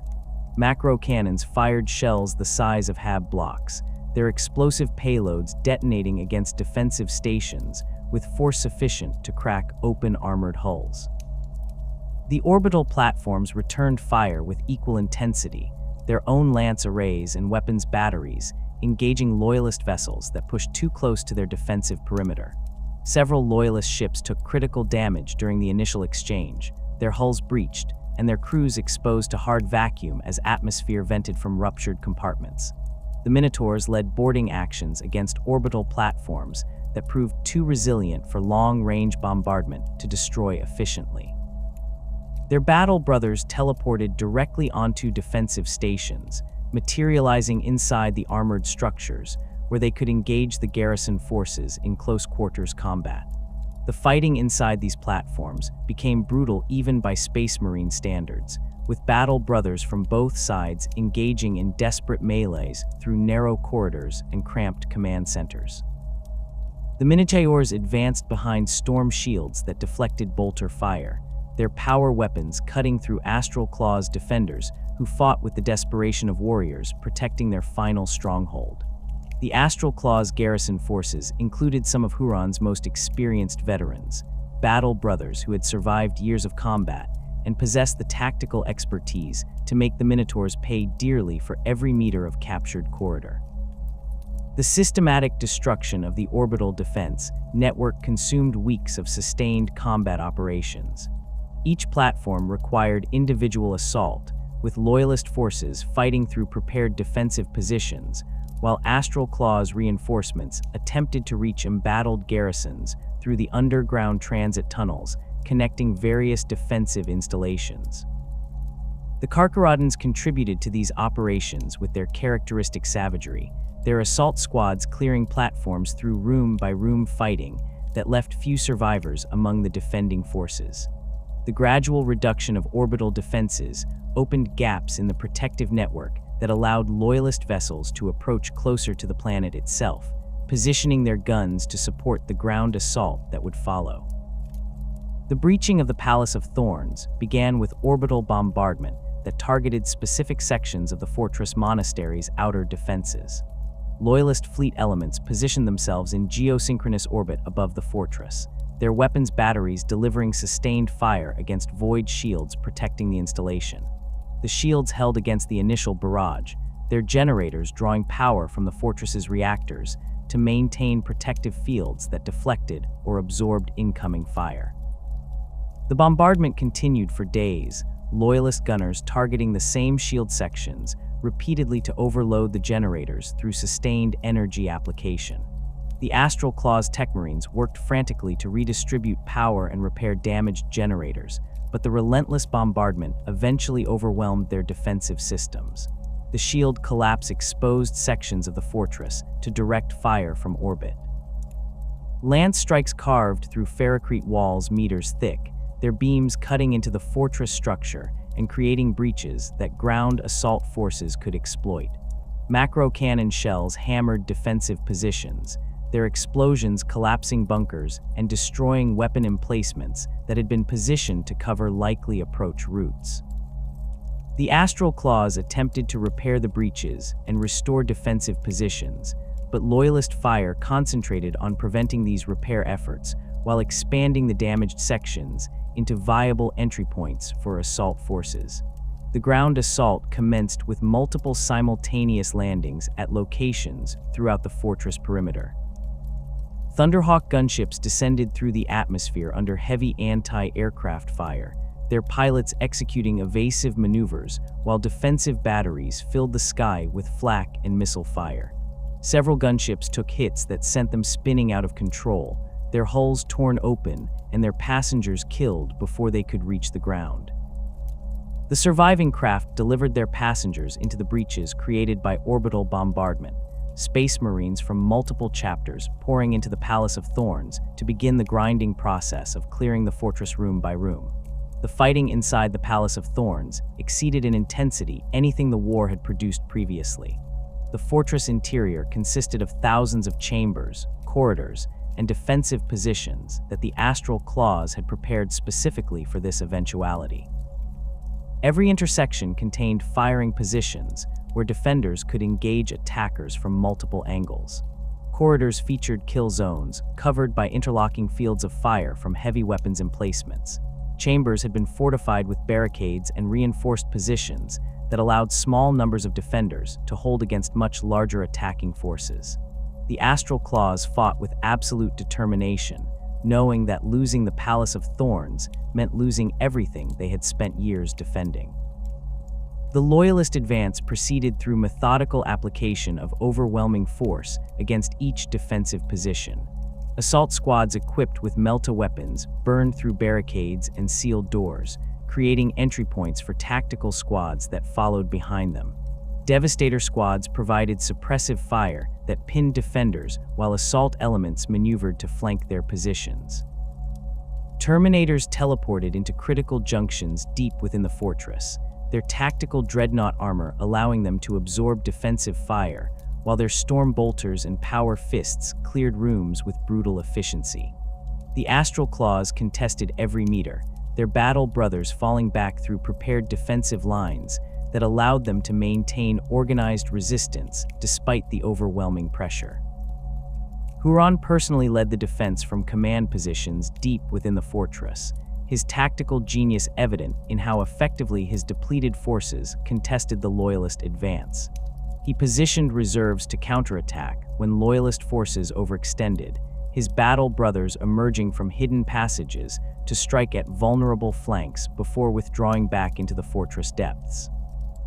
He coordinated artillery fire from surviving surface positions to disrupt Loyalist landing operations, making each reinforcement wave pay a price in blood for reaching the battle. His presence inspired the Astral Claws to resistance that exceeded what their deteriorating situation should have produced, his warriors fighting with the conviction that their cause remained just regardless of military circumstances.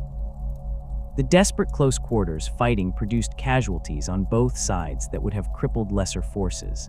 The Minotaurs lost entire squads to well-executed Astral Claws ambushes, their battle brothers caught in kill zones where defensive fire cut them down before they could respond effectively.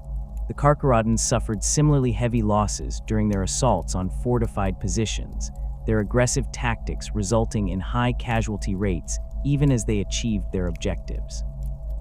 The Astral Claws bled defenders with every engagement, their numbers dwindling as Loyalist forces ground through their defensive lines despite all resistance. The fortress interior became choked with the dead and dying from both sides, corpses piling in corridors where the fighting had been particularly intense. The catastrophic explosion that nearly killed Huron occurred during a Loyalist assault on the fortress's command center. The tyrant had positioned himself in an observation post where he could coordinate defensive operations across multiple sectors of the battle simultaneously. Loyalist intelligence had identified this location through intercepted communications and observation of command traffic patterns. A strike force consisting of Minotaur's Terminators received orders to eliminate Huron, their mission parameters emphasizing that killing the tyrant would break Astral Claws' resistance more effectively than any amount of conventional assault operations. The Terminators fought through multiple defensive lines to reach the command center, their tactical dreadnought armor-absorbing punishment that would have killed unarmored battle brothers. The Minotaurs breached the command center's outer defenses and prepared to assault the facility itself when Loyalist naval elements launched a precision missile strike against the installation. The missiles, equipped with specialized warheads designed to penetrate hardened targets, struck the command center with devastating force. The explosions tore through reinforced walls and collapsed entire sections of the structure, burying defenders and attackers alike under tons of rubble. Huron found himself at the epicenter of the blast, his power armor systems overloaded by the massive energy release while shrapnel tore through his body. The explosion destroyed much of his physical form, his legs shattered beyond repair, and his torso torn open to expose ruptured organs. His face suffered terrible burns and trauma that left him barely recognizable, while one arm hung by threads of tissue and augmetic cable. The survival of such catastrophic injuries testified to both Huron's superhuman constitution and his sheer force of will. A normal human would have died instantly from shock and blood loss, while even most space marines would have succumbed to trauma of this magnitude. Huron remained conscious through the initial moments after the explosion, his enhanced physiology keeping him alive despite injuries that had effectively destroyed his body.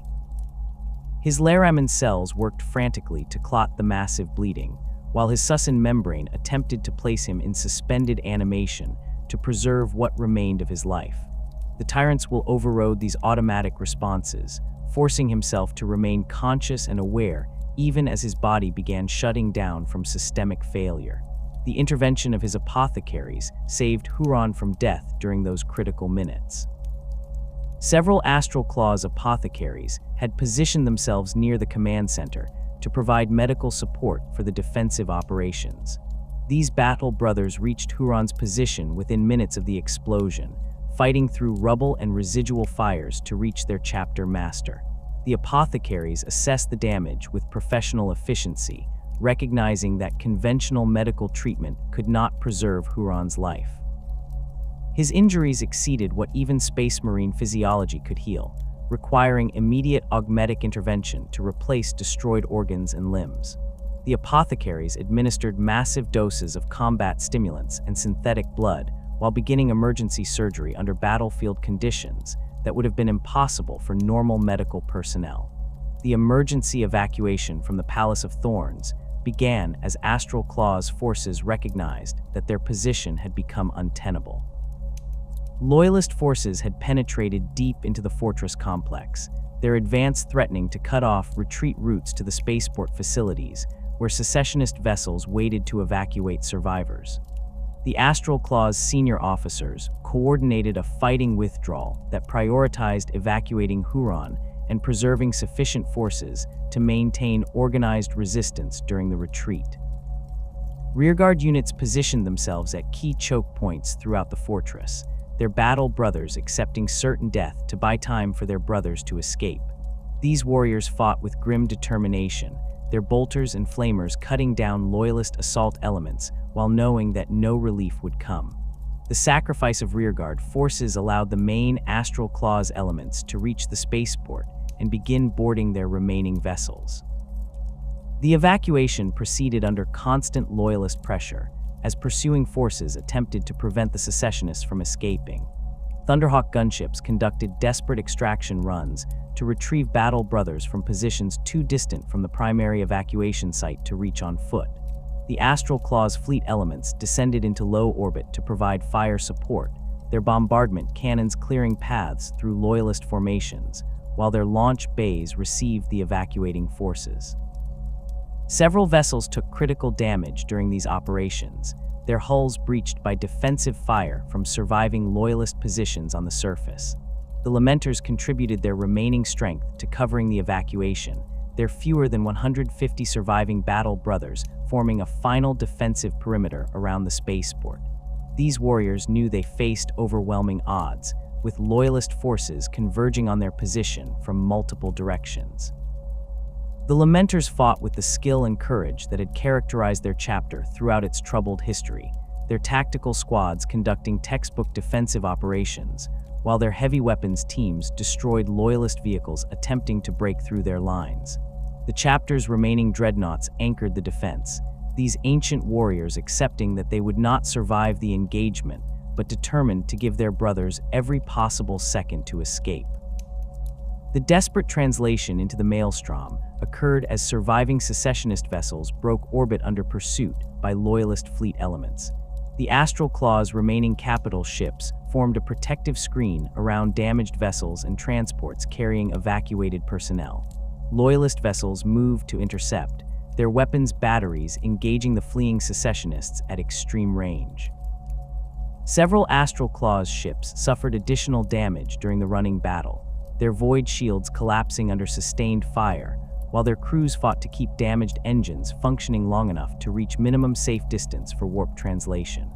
The navigators aboard secessionist vessels prepared for emergency warp jumps that would take them into the Maelstrom itself, accepting the terrible risks of navigating the warp storm rather than facing certain destruction at loyalist hands.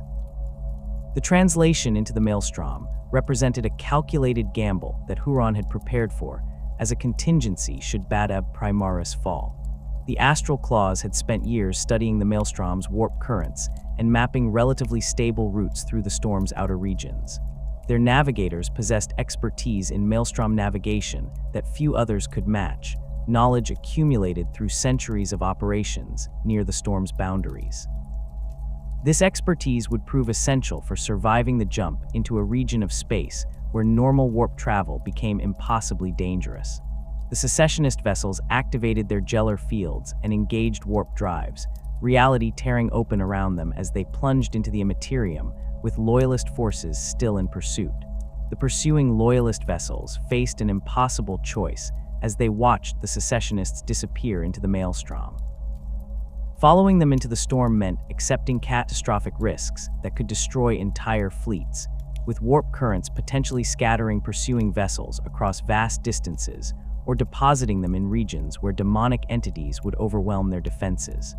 The loyalist commanders recognized that continuing pursuit would likely cost them more vessels than they could hope to destroy, while the secessionists' knowledge of Maelstrom navigation gave them advantages that would be difficult to overcome. The decision to break off pursuit came reluctantly, with several chapter masters arguing for continuing the chase regardless of risks, but ultimately pragmatism prevailed over the desire for complete victory. The Maelstrom swallowed the fleeing secessionist fleet like a predator consuming wounded prey. The warp storm's outer boundaries roiled with energies that defied conventional physics, reality itself becoming fluid and unreliable as the Astral Claws vessels penetrated deeper into regions where the Materium and Immaterium merged into something neither wholly real nor entirely demonic. The navigators aboard the surviving ships strained against psychic pressures that would have killed unaugmented humans instantly, their third eyes perceiving currents and eddies in the warp that offered potential routes through the storm's chaos. Several vessels never emerged from their initial translation, lost to warp predators or scattered across impossible distances by currents that deposited them in regions where time flowed differently or not at all. The survivors found themselves in a nightmare realm where Imperial authority held no sway, and the laws governing civilized space ceased to apply. Renegade warbands controlled scattered fortress worlds hidden within the storm's depths, their bases protected by the same warp phenomena that made Imperial retaliation nearly impossible. Demon-infested hulks drifted through the void, their crews long since consumed or transformed into things that wore human shapes but served entities from the warp. Xeno's raiders used the Maelstrom as hunting grounds, their vessels appearing from hidden anchorages to prey on the weak before vanishing back into the storm's protection. The Astral Claws had entered a realm where survival required strength, cunning, and the willingness to make alliances that would have been unthinkable within Imperial space. Huron's condition during those first weeks within the Maelstrom remained critical despite the emergency, augmetic procedures his apothecaries had performed. The tyrant existed in a state between life and death, his ruined body sustained by combat drugs and life support systems that replaced destroyed organs with mechanical substitutes. His legs had been amputated and replaced with augmetic limbs that provided mobility but lacked the seamless integration of properly installed bionics. His torso bore extensive scarring, where emergency surgery had closed wounds and installed replacement organs harvested from the chapter's dwindling stores. His face remained a horror of burned tissue and exposed metal, where shrapnel had torn through flesh and bone, the damage too extensive for conventional reconstruction. The tyrant's remaining eye burned with an intensity that suggested the pain and rage consuming him, while the augmetic replacement on the other side glowed with sickly light. The search for a permanent base of operations consumed the Astral Claws' immediate attention once their initial flight from pursuing loyalist forces concluded.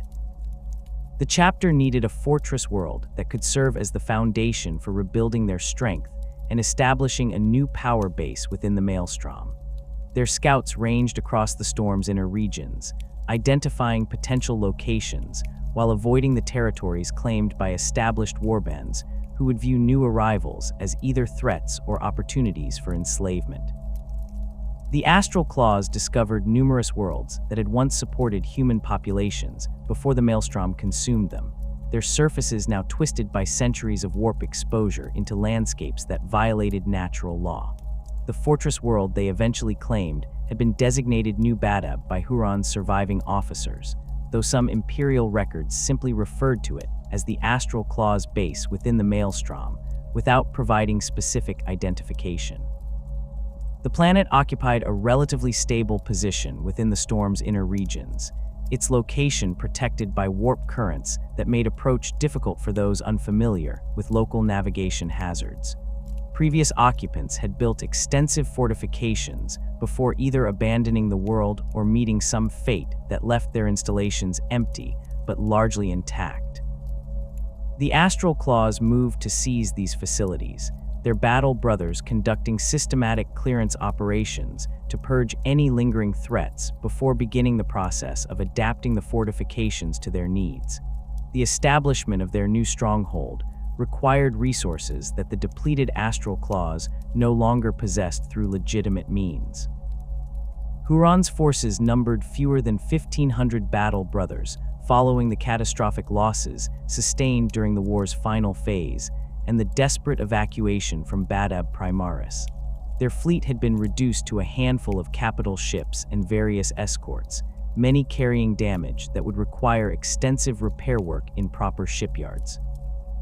The chapter's equipment stocks had dwindled to whatever they had managed to evacuate, with ammunition reserves critically low and replacement parts for vehicles and weapon systems nearly exhausted. The Astral Claws needed everything from basic supplies to specialized components, and the only way to obtain these necessities involved taking them from others. The transformation into raiders began not from ideological conviction, but from practical necessity. Huron identified vulnerable targets within reach of New Badab, his strategic mind adapting to their new circumstances with the same brilliance he had displayed during the Badab War. Imperial shipping lanes skirted the Maelstrom's boundaries, their vessels carrying cargoes that could sustain the Astral Claws if properly intercepted. Renegade settlements scattered throughout the storm's depths possessed resources accumulated through their own raiding operations, their defenses often minimal because they relied on the Maelstrom's natural protection rather than military strength. The Astral Claws began conducting raids with methodical efficiency, their strike forces appearing from the warp to overwhelm targets before disappearing back into the storm with captured supplies and equipment. These early raids demonstrated that the Astral Claws retained their combat effectiveness despite their reduced numbers and desperate circumstances.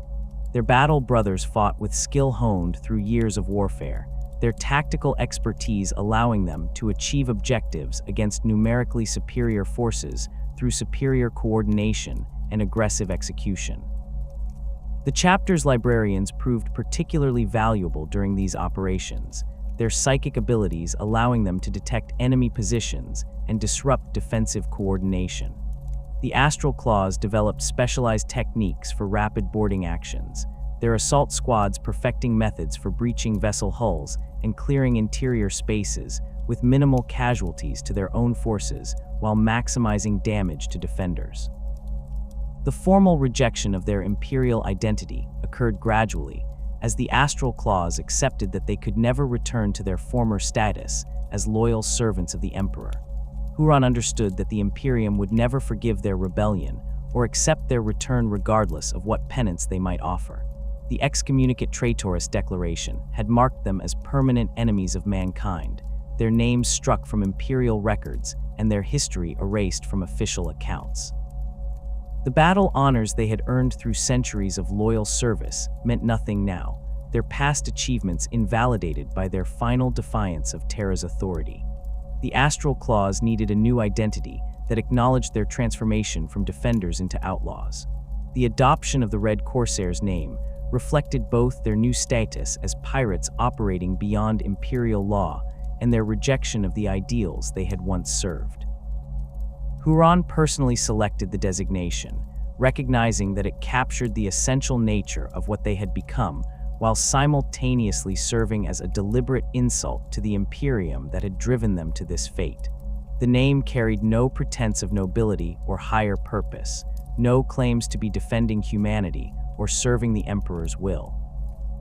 The Red Corsairs were raiders and reavers who took what they needed through force, their survival dependent on their willingness to prey upon the weak and destroy anyone who threatened their existence. The symbolic painting of their armor in blood red and black marked the final break with their past. The Astral Claws' original heraldry had featured blue and white coloring that reflected their proud heritage and their identity as Imperial servants. These colors represented everything they had lost, every battle honor and achievement that the Imperium had stripped from them through the excommunicate traitorous declaration. Huron ordered his battle brothers to repaint their armor in crimson that evoked spilled blood and the violent nature of their new existence. Black trim and detailing provided contrast while suggesting the darkness that had consumed them, the moral compromises they would need to make to survive in the Maelstrom's brutal environment.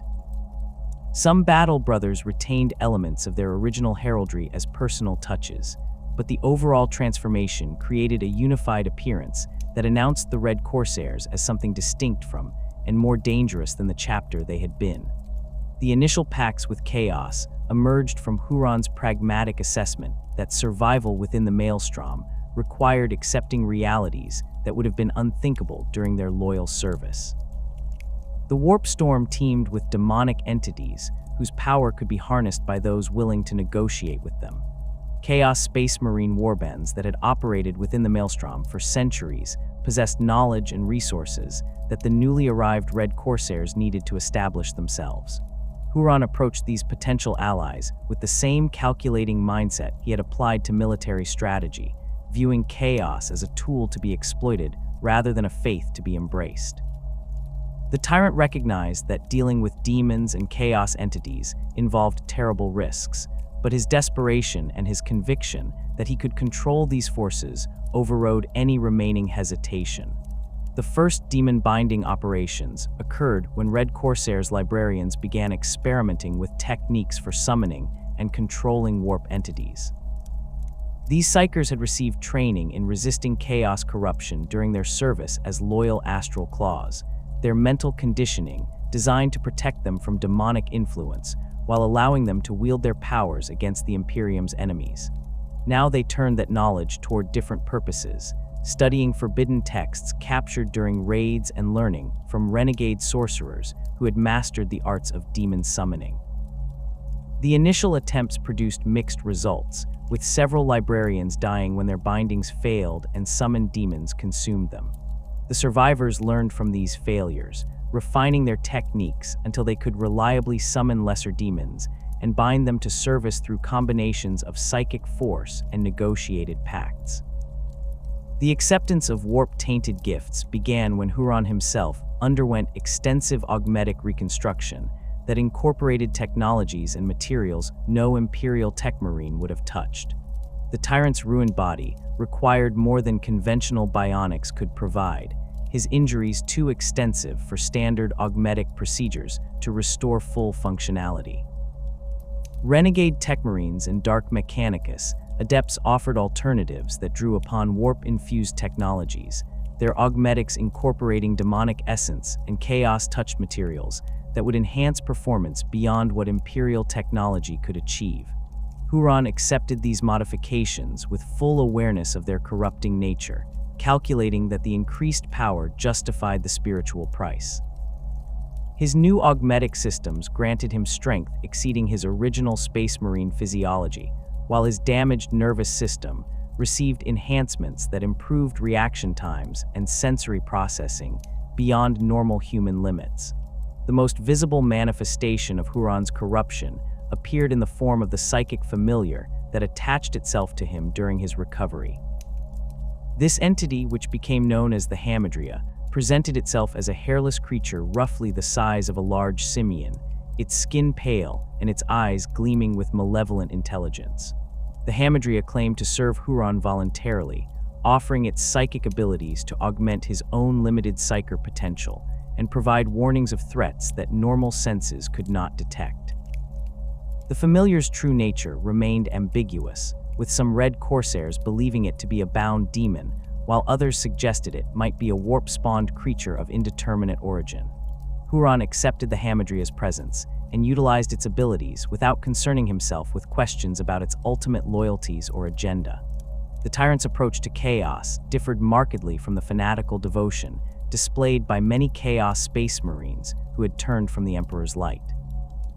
Huron demonstrated no particular reverence for any of the Chaos gods, viewing them as powerful entities that could be bargained with rather than masters to be worshipped. He made pacts with demons of different allegiances as circumstances required, negotiating terms that provided immediate benefits without committing himself to exclusive service of any single power. This pragmatic approach allowed Huron to draw upon diverse chaos resources while maintaining a degree of independence that more devoted followers sacrificed in exchange for their patron's favor.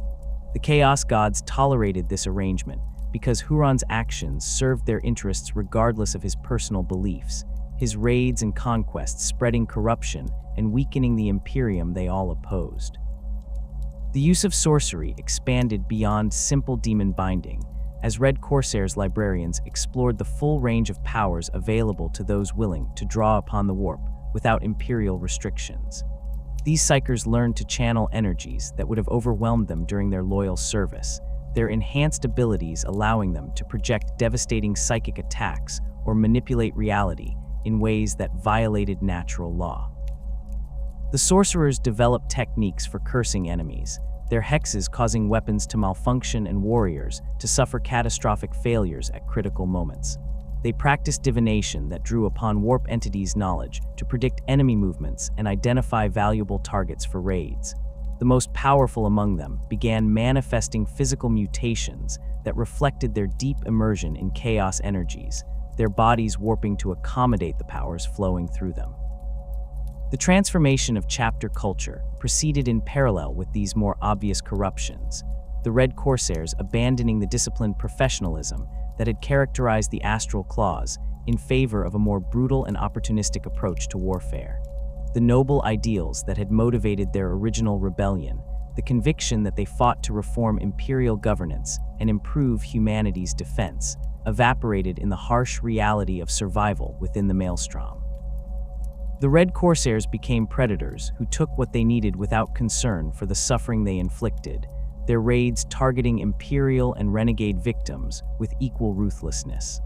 The chapter's battle brothers learned to view violence as entertainment as much as necessity, their assaults characterized by excessive brutality that went beyond what tactical objectives required. The adoption of piratical practices reflected this cultural shift away from their Space Marine heritage towards something more savage and lawless. The Red Corsairs began taking slaves during their raids, capturing skilled workers and technical specialists who could be forced to maintain their equipment and facilities. They looted not just military supplies, but also valuables that could be traded within the Maelstrom's black markets for resources they could not obtain through direct theft. Their vessels adopted practices common among void pirates, with battle brothers claiming personal shares of captured goods and competing for positions of authority based on their success in raids rather than adherence to formal rank structures. Huron encouraged this behavior, recognizing that it motivated his warriors and fostered an aggressive culture suited to their new existence. The development of the Red Corsairs' reputation for merciless efficiency emerged as their raids became more frequent and their tactics more refined. Victims learned to fear the appearance of crimson-armored space marines emerging from the warp, knowing that resistance would be crushed and survivors enslaved or killed according to the raiders' whims. The Red Corsairs demonstrated particular skill at rapid strike operations, their forces appearing without warning to overwhelm defenses before disappearing back into the Maelstrom with their plunder. They employed terror tactics deliberately, leaving survivors to spread word of their brutality and creating psychological pressure that sometimes caused targets to surrender rather than face assault. This reputation served practical purposes by reducing resistance and making future raids easier, while also satisfying the Red Corsairs' growing appetite for inflicting suffering on those they viewed as enemies or simply convenient victims. The recruitment practices that Huron established represented perhaps the most significant departure from traditional Space Marine chapter organization. The Red Corsairs could not rely on stable recruitment worlds or carefully selected aspirants drawn from populations that had been screened for genetic compatibility and psychological suitability. Instead, Huron opened his ranks to any Space Marine willing to join regardless of their origin or past allegiances. Loyalist Space Marines captured during raids received offers to join the Red Corsairs rather than face execution, with many accepting this choice when confronted with the alternative. Renegades from other chapters sought out the Red Corsairs, attracted by their growing power and their reputation for accepting outsiders. Even Chaos Space Marines from older warbands occasionally joined Huron's forces, bringing their experience and their corruption with them. This recruitment approach created a chapter with unprecedented diversity in its ranks, battle brothers from dozens of different gene lines fighting alongside each other under Huron's command. The Red Corsairs included warriors whose gene seed traced back to multiple Primarchs, their genetic heritage as varied as their reasons for joining. Some came from chapters that had been destroyed or scattered, their survivors seeking new brotherhood among the Red Corsairs. Others had been exiled from their original chapters for transgressions that Huron viewed as irrelevant to their combat effectiveness. The mixing of gene seed types created technical challenges for the chapter's apothecaries, who needed to maintain separate stocks for different genetic lines, but it also provided access to diverse combat doctrines and tactical approaches that enriched the Red Corsairs' overall capabilities. The establishment of their pirate empire proceeded systematically as the Red Corsairs expanded their control over regions within the Maelstrom. Huron identified strategic locations that could serve as forward bases for raids or as waypoints along navigation routes through the storm. His forces seized these positions through military action, overwhelming existing occupants and fortifying the captured installations against counterattack. The Red Corsairs established a network of bases and outposts that extended their operational reach throughout the Maelstrom's inner regions, each position garrisoned by sufficient forces to defend against casual raiders, while remaining in communication with New Badab through astropathic relay stations that Huron psychers maintained despite the warp interference.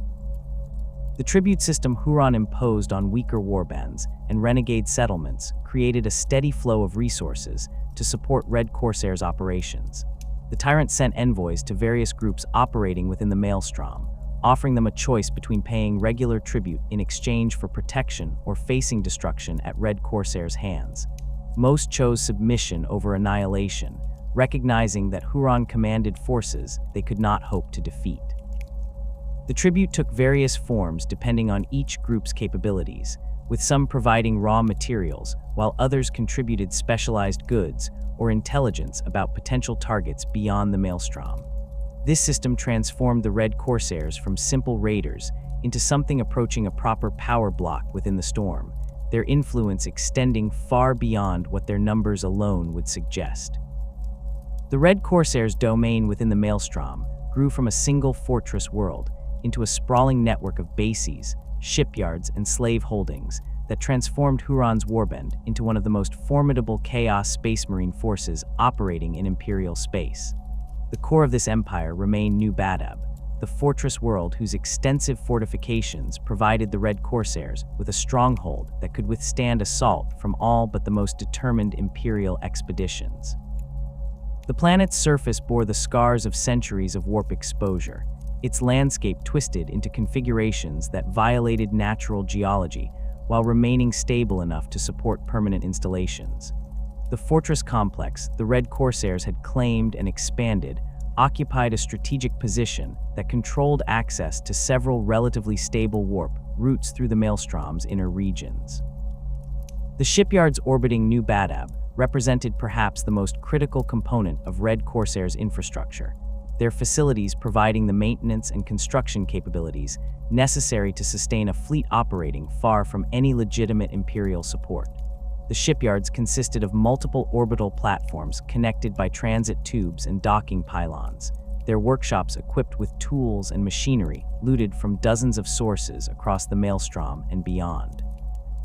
Red Corsairs tech marines oversaw operations in these facilities, their knowledge of Imperial technology supplemented by expertise gained from Dark Mechanicus adepts who had joined Huron's growing empire. The shipyards could perform everything from routine maintenance on strike cruisers to major reconstruction work on battle barges damaged during raids. The construction capabilities within these orbital facilities allowed the Red Corsairs to expand their fleet beyond what they had evacuated from Badab Primaris. The Tech Marines built new vessels using a combination of salvaged components, captured materials, and occasionally entirely new construction when resources permitted. These ships displayed the eclectic nature of Red Corsairs' operations, their hulls incorporating design elements from Imperial, Chaos, and even Xeno sources when such technology proved useful. A typical Red Corsairs cruiser might mount Imperial lance batteries alongside weapon systems of uncertain origin, its hull protected by armor plates salvaged from multiple different vessels and welded together by slave labor working under techmarine supervision. The resulting ships lacked the aesthetic uniformity of proper Imperial Navy vessels, but they functioned effectively and provided the Red Corsairs with naval strength that exceeded what most Chaos warbands could deploy. The integration of captured technology proceeded without the doctrinal restrictions that limited Imperial forces. Red Corsairs techmarines experimented freely with Xeno's systems when such equipment offered advantages over Imperial alternatives. Eldar sensor arrays appeared on some Red Corsairs vessels, their superior detection capabilities compensating for the technical challenges involved in interfacing alien technology with Imperial systems. Orc weapons occasionally found their way onto Red Corsairs ships despite their crude construction, their devastating short-range firepower useful during boarding actions, even if their reliability remained questionable. The Techmarines approached these integrations pragmatically, retaining systems that proved effective while discarding those that failed to justify the maintenance burden they imposed. The slave pens scattered throughout Red Corsairs territory housed thousands of captives taken during raids across the Maelstrom region and beyond. These facilities ranged from crude holding areas where prisoners awaited sorting to more permanent installations designed for long-term containment of valuable slaves. The Red Corsairs categorized their captives according to their potential utility, with skilled technicians and workers receiving better treatment than common laborers whose value lay solely in their capacity for physical work. Tech Marines and other specialists found themselves assigned to maintenance duties in the shipyards or fortress workshops, their expertise exploited to keep Red Corsairs equipment functional. Former Imperial Guard soldiers might be pressed into service as garrison troops for minor outposts, their combat training making them more useful than untrained captives. Those without particular skills faced assignment to the most brutal labor, their bodies consumed by the endless work required to maintain Red Corsairs' infrastructure. The conditions within these slave facilities reflected the Red Corsairs' complete disregard for the lives and suffering of those they captured. Overseers drawn from the most brutal members of the warband enforced discipline through violence and terror, their punishments for infractions ranging from beatings to summary execution depending on the overseer's mood and the perceived severity of the offense. Food consisted of whatever scraps the Red Corsairs deemed sufficient to keep slaves functional, with rations deliberately kept minimal to prevent captives from maintaining the strength necessary for rebellion. Medical care existed only to the extent necessary to preserve valuable slaves whose death would represent significant loss of investment. Common laborers received no treatment for injuries or illness, their bodies simply discarded when they could no longer work and replaced with fresh captives from the next raid. The psychological impact of enslavement to the Red Corsairs broke many captives within weeks or months of their capture. The constant exposure to chaos corruption that permeated Red Corsairs' territory affected slaves even more severely than it did the Space Marines themselves, their unaugmented minds lacking the defenses that gene-forged warriors possessed against warp influence. Some slaves descended into madness, their sanity eroded by the whispers of demons and the reality-warping effects of living within the Maelstrom. Others embraced their captivity with disturbing enthusiasm, their personalities warped by corruption until they served their masters with genuine devotion rather than simple fear. The Red Corsairs encouraged this corruption when it produced useful results, their sorcerers sometimes deliberately exposing slaves to warp energies that would transform them into more pliable servants. Huron Blackheart's leadership style combined the tactical brilliance that had characterized his command of the Astral Claws with a brutality that reflected his transformation into a chaos warlord. The tyrant maintained absolute authority over the Red Corsairs, his word carrying the force of law within territory his warband controlled. No council of captains constrained his decisions. No democratic processes diluted his authority. Huron made strategic choices according to his own judgment and expected immediate obedience from subordinates regardless of whether they agreed with his assessments. This centralized command structure provided the Red Corsairs with unity of purpose that many Chaos warbands lacked, their operations coordinated according to Huron's vision rather than fragmented by competing agendas among rival leaders. The court of captains and champions that surrounded Huron consisted of the most capable and ambitious warriors within the Red Corsairs, battle brothers who had proven themselves through successful raids and demonstrated the combination of skill and ruthlessness that the tyrant valued. These officers commanded individual companies or specialized formations. Their authority derived entirely from Huron's favor rather than formal rank structures inherited from their original chapters. A captain might lead several hundred Red Corsairs on extended raiding expeditions, operating with substantial autonomy as long as he produced results that satisfied the tyrant.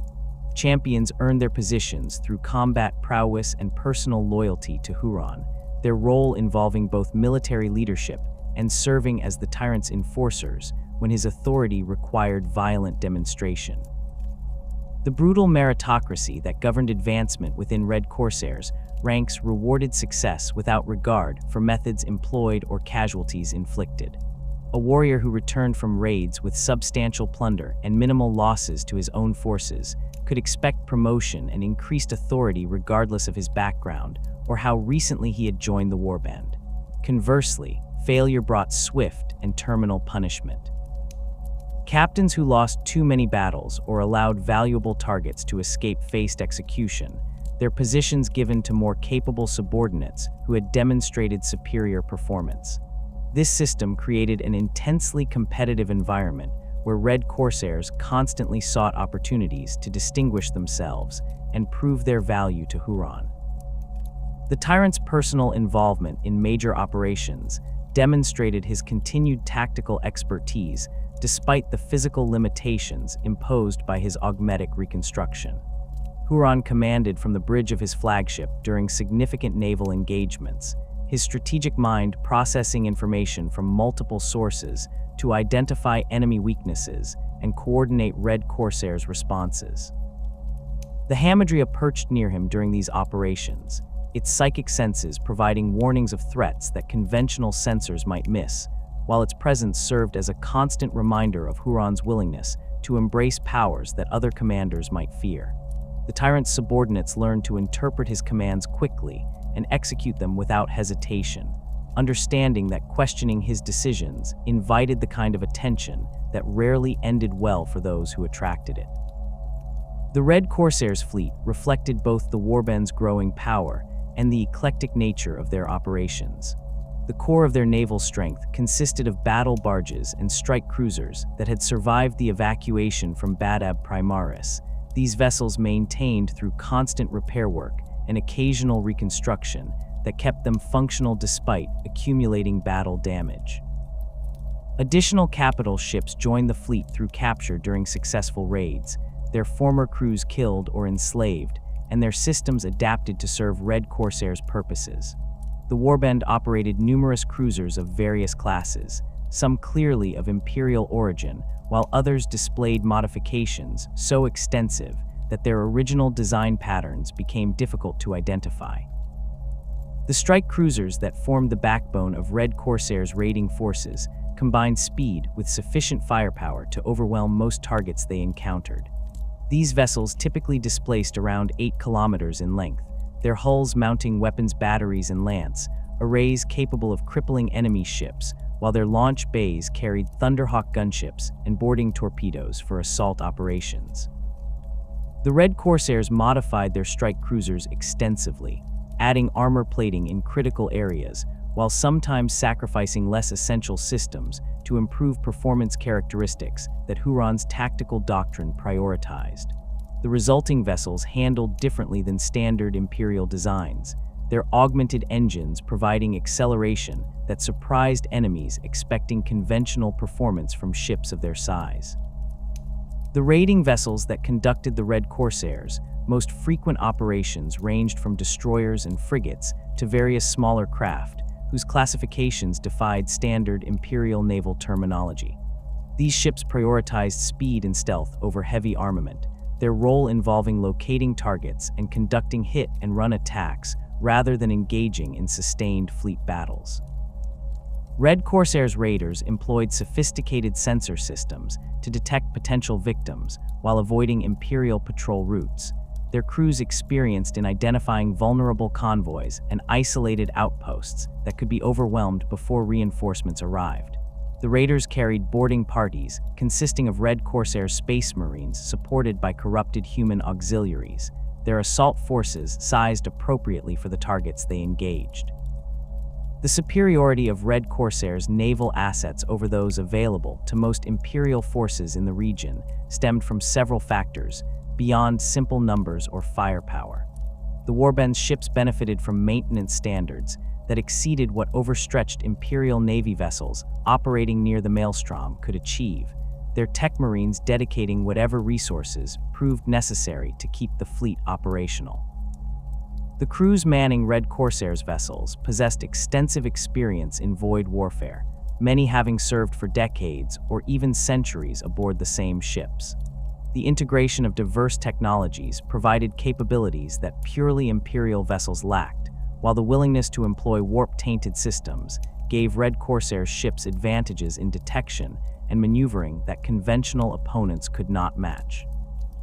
The tactical doctrine governing Red Corsairs' naval operations emphasized aggressive action and rapid exploitation of enemy weaknesses.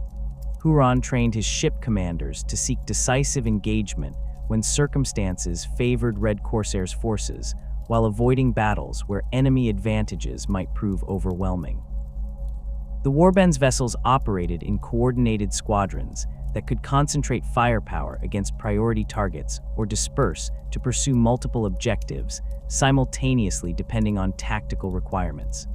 Red Corsairs captains learned to employ boarding actions with devastating effectiveness, their space marines teleporting or launching via boarding torpedo to seize control of enemy vessels rather than simply destroying them. This approach allowed the Red Corsairs to capture intact ships that could be added to their fleet after minimal repair work. The recruitment strategy that Huron implemented transformed the Red Corsairs from a single renegade chapter into something approaching a Chaos Legion in miniature. The tyrant's willingness to accept warriors from any chapter or legion regardless of their background created opportunities for expansion that traditional chapters could never match. Renegade Space Marines who had fled their original chapters found sanctuary among the Red Corsairs, their past transgressions irrelevant as long as they demonstrated combat effectiveness and loyalty to Huron.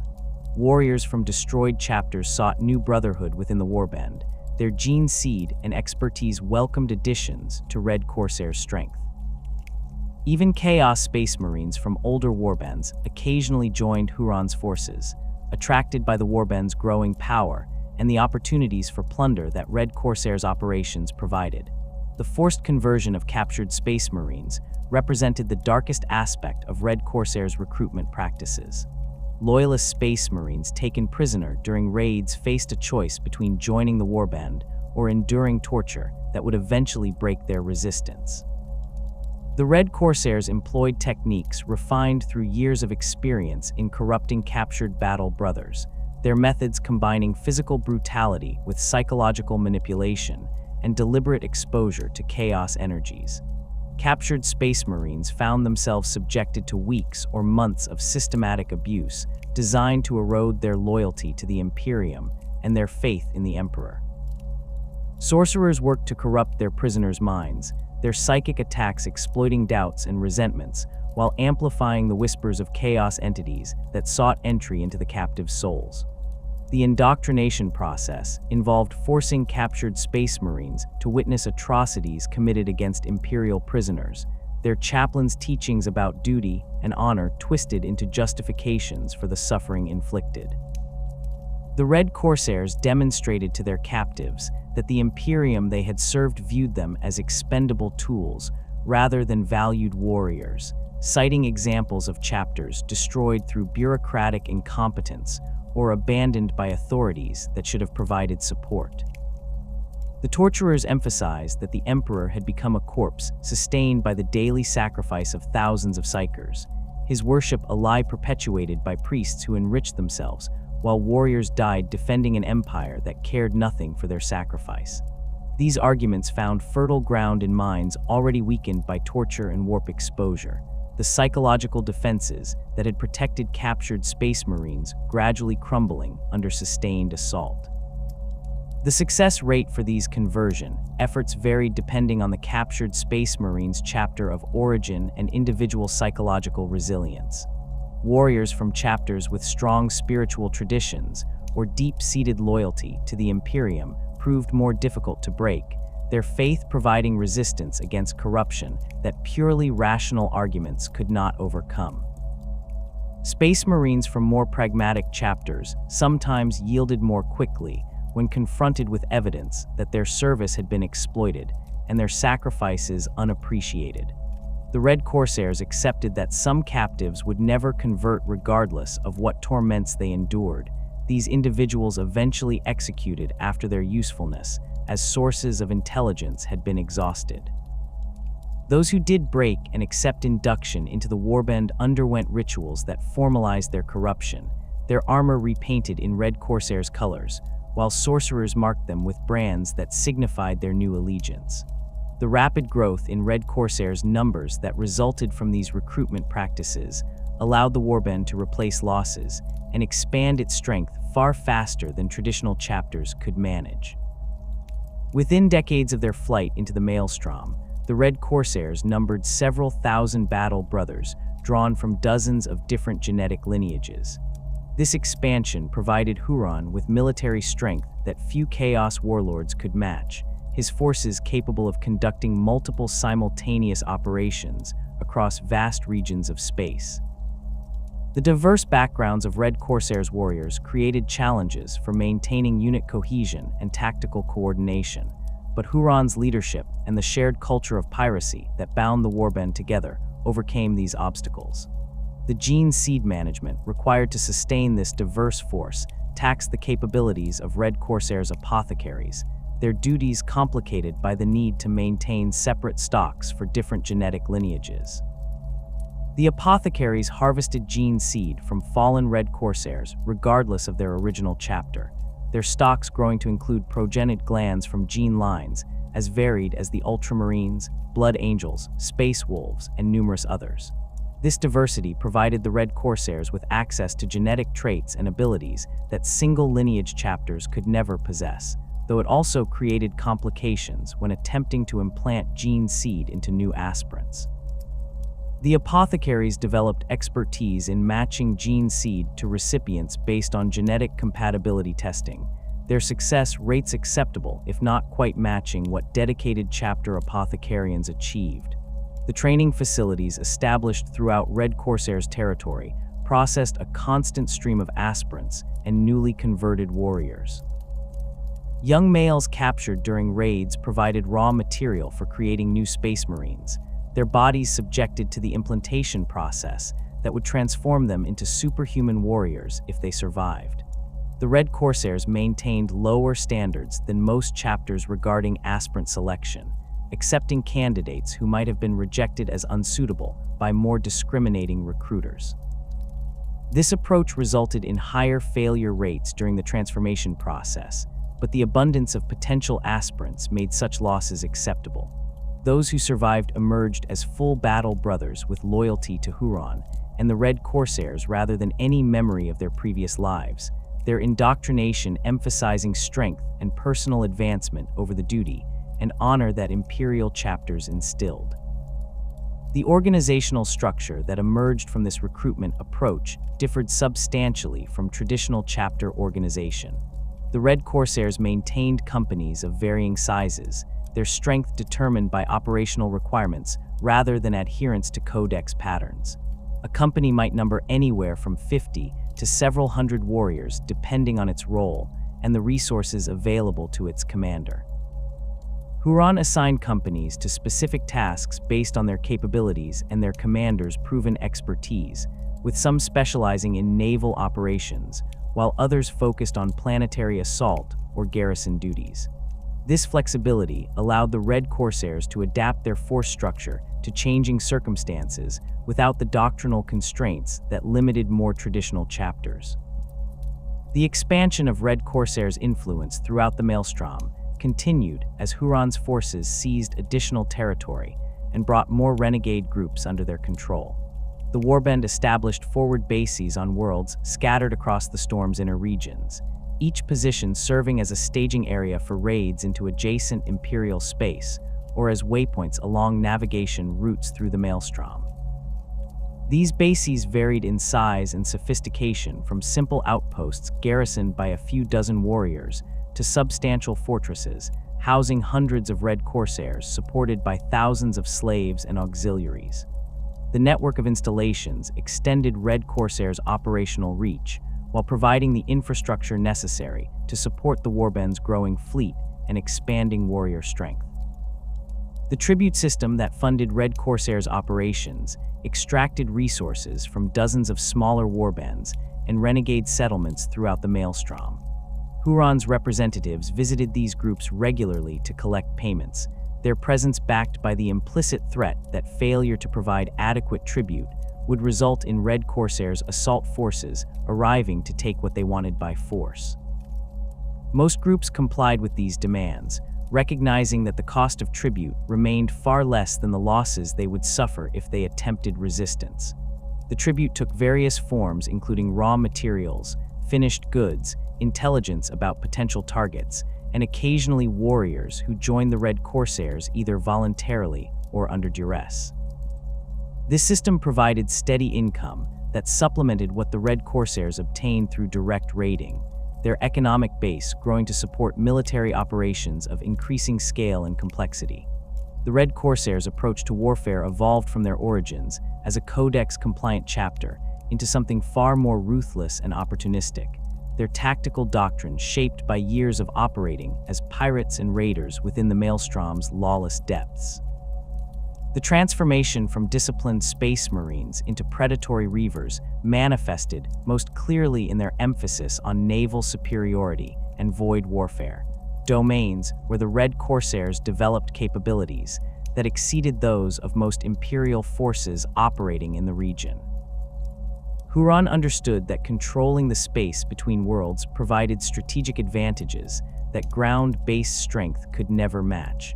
His warband's survival, depending on their ability to strike targets throughout the Maelstrom zone and beyond, before disappearing back into the warp storm's protection.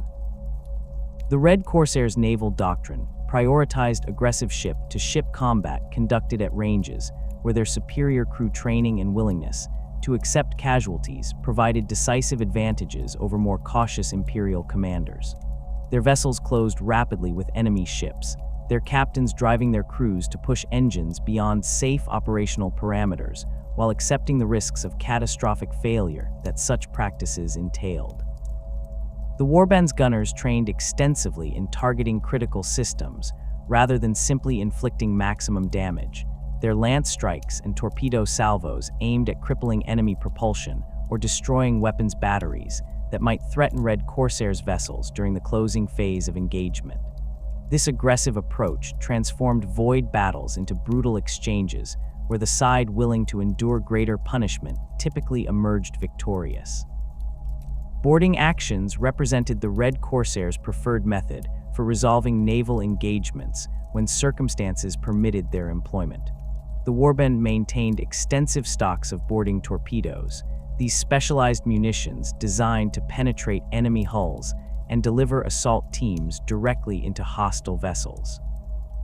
The torpedoes themselves consisted of armored shells mounting powerful engines and melta-cutters, their interiors packed with Red Corsair space marines equipped for close-quarters combat in the cramped confines of starship corridors. The launch of boarding torpedoes occurred at ranges where enemy point defense systems struggled to intercept the incoming projectiles, their crews having only seconds to engage targets approaching at velocities that made accurate targeting nearly impossible. The impact of boarding torpedoes against enemy hulls created breaches that allowed Red Corsairs assault teams to pour into hostile vessels while defenders scrambled to respond. The initial moments following breach proved critical, with Red Corsairs warriors securing immediate perimeters around entry points before enemy forces could concentrate sufficient strength to contain the intrusion. The assault teams advanced through ship interiors with practiced efficiency, their movements coordinated through Vox communication, while squad leaders consulted tactical displays showing vessel schematics looted from Imperial databases or reconstructed through intelligence gathered during previous operations. Priority targets included the bridge, engineering sections, and any locations where resistance appeared organized enough to threaten the boarding operation's success. The fighting inside boarded vessels descended into savage melees, where the Red Corsairs' experience and willingness to employ any effective tactic provided advantages over defenders constrained by Imperial regulations and doctrinal limitations. Red Corsairs warriors used flamers liberally in ship corridors, the Prometheum weapons incinerating defenders, while their flames consumed oxygen and created conditions that forced surviving crew members to choose between burning or suffocating. Meltaguns opened sealed bulkheads that defenders attempted to use as choke points, the superheated beams cutting through armored doors in seconds before assault squads charged through the molten gaps. The Red Corsairs showed no hesitation about venting atmosphere from sections they controlled if doing so would kill defenders in adjacent compartments, their own power armor providing protection against vacuum that unarmored crew members lacked. Teleportarium assaults complemented boarding torpedo operations when Red Corsairs vessels mounted functional teleportation equipment. The warbands techmarines maintained several teleportariums salvaged from captured ships or rebuilt using components acquired through various means, their systems allowing small teams of warriors to materialize directly inside enemy vessels without requiring the vulnerable approach phase that boarding torpedoes necessitated. Terminators typically conducted these teleportarium assaults, their tactical dreadnought armor providing protection against the defensive fire they would face immediately upon materialization, while their storm bolters and power fists gave them overwhelming advantages in close-quarters combat. The teleportation process itself carried substantial risks, with imprecise calculations potentially depositing assault teams inside solid bulkheads or scattering them across multiple locations within the target vessel. But successful teleportarium strikes could seize critical ship systems before defenders realized they had been boarded. The Maelstrom itself served as both sanctuary and weapon in Red Corsairs' tactical planning, the warp storm's unpredictable nature providing opportunities that Huron's forces exploited with practiced skill. Red Corsairs' navigators possessed intimate knowledge of the storm's currents and relatively stable routes, their expertise accumulated through decades of operating within the Maelstrom's boundaries. This knowledge allowed Red Corsairs fleets to navigate regions that Imperial forces avoided as too dangerous, their vessels emerging from the warp at locations where enemies never anticipated threats might appear. The element of surprise that these unexpected approach vectors provided often proved decisive, with Red Corsairs forces achieving complete tactical surprise against targets whose defenders had positioned themselves to counter conventional attack routes. The rapid retreat capabilities that Maelstrom proximity provided allowed Red Corsairs forces to disengage from unfavorable engagements before suffering catastrophic losses. When raids encountered unexpectedly strong resistance or Imperial reinforcements arrived sooner than intelligence had suggested, Red Corsairs commanders ordered immediate withdrawal to pre-planned extraction points near the Maelstrom's boundaries. Their vessels could translate into the warp and disappear into the storm's depths within minutes of receiving retreat orders, their navigators guiding them along routes that pursuing Imperial forces dared not follow. This ability to break contact at will gave the Red Corsairs enormous operational flexibility, allowing them to conduct raids with acceptable risk levels because they could abort operations that threatened to produce unsustainable casualties. The reaving represented the Red Corsairs' most ambitious category of operations, large-scale piratical raids that targeted entire Imperial worlds rather than individual vessels or installations. These campaigns required extensive planning and the commitment of substantial forces, their execution demonstrating Huron's strategic capabilities and the Red Corsairs' evolution from opportunistic raiders into a military power capable of projecting force across multiple systems simultaneously. The tyrant selected targets based on careful analysis of their defensive strength, strategic value, and the resources they could provide if successfully plundered. Under-defended systems received particular attention, their worlds protected by minimal Imperial Navy presence and planetary defense forces that could not hope to resist determined Space Marine assault. The intelligence gathering that preceded major reaving operations involved months of reconnaissance conducted by Red Corsair scouts and their network of informants scattered throughout the Maelstrom zone. These agents identified patrol schedules for Imperial Navy vessels, assessed the strength and disposition of planetary defense forces, and located high-value targets whose capture would justify the resources required for full-scale assault. The Red Corsairs maintained extensive databases containing information about Imperial worlds within striking range of their Maelstrom bases, their records updated continuously as new intelligence arrived from raids and captured prisoners. Huron personally reviewed target selection for major operations, his tactical mind processing the available information to identify opportunities where Red Corsair's strength could achieve decisive results before Imperial reinforcements arrived. The seizure of Gene Seed represented one of the primary objectives driving reaving operations against Imperial Space Marine facilities. Gene Seed remained the most precious resource any Space Marine force possessed, the genetic material necessary for creating new battle brothers and ensuring a chapter's survival across generations.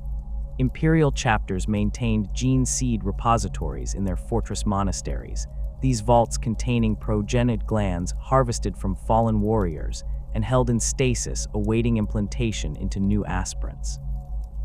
The Red Corsairs targeted these repositories whenever intelligence suggested their location and defenses could be overcome, their assault forces prioritizing the capture of gene seed stocks even when other objectives proved unachievable. Successful raids could yield hundreds or thousands of progenid glands, genetic material that would sustain Red Corsairs' recruitment efforts for years, while simultaneously weakening the targeted chapter's capacity to replace losses. The capture of weapons and military equipment during reaving operations provided the Red Corsairs with materiel that supplemented what their own manufacturing facilities could produce. Imperial armories contained vast stocks of bolter ammunition, power packs for energy weapons, replacement parts for vehicles and war machines, and occasionally more exotic equipment like plasma weapons or conversion beamers. The Red Corsairs stripped these armories systematically, their logistics personnel working alongside assault forces to catalog captured equipment and arrange its transportation back to Red Corsairs territory. Vehicles proved particularly valuable prizes, with Rhino transports, Predator tanks, and Land Raiders all capable of being repainted in Red Corsairs colors and pressed into service after minimal modification. The warband even captured dreadnought chassis on rare occasions, these revered machines requiring extensive technical expertise to operate but providing combat capabilities that justified the effort required to maintain them.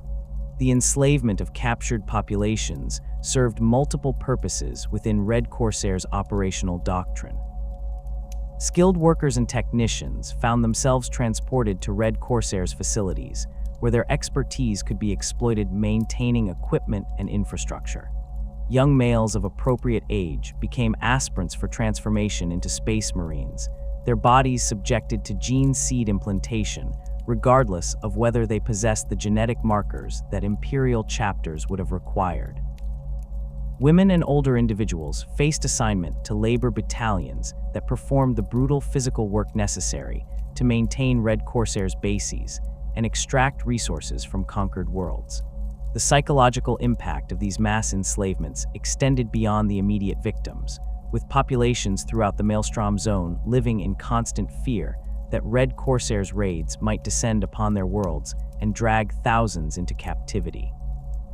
The strategic targeting of under-defended systems reflected Huron's pragmatic approach to maximizing returns while minimizing risks to his forces. The tyrant recognized that assaulting heavily fortified Imperial worlds would produce casualties that even successful raids could not justify, his forces suffering losses that would require years to replace in exchange for plunder that might not exceed what easier targets could provide. Under-defended systems offered far more favorable cost-benefit calculations, their worlds protected by garrison forces that Red Corsairs Space Marines could overwhelm through straightforward application of superior combat power. These targets typically included frontier worlds whose strategic importance did not justify substantial Imperial military presence, mining colonies that produced valuable resources but lacked the population to support large defense forces, and agricultural worlds whose PDF units possessed minimal training and obsolete equipment. The execution of reaving operations followed patterns that Red Corsairs forces had refined through countless raids.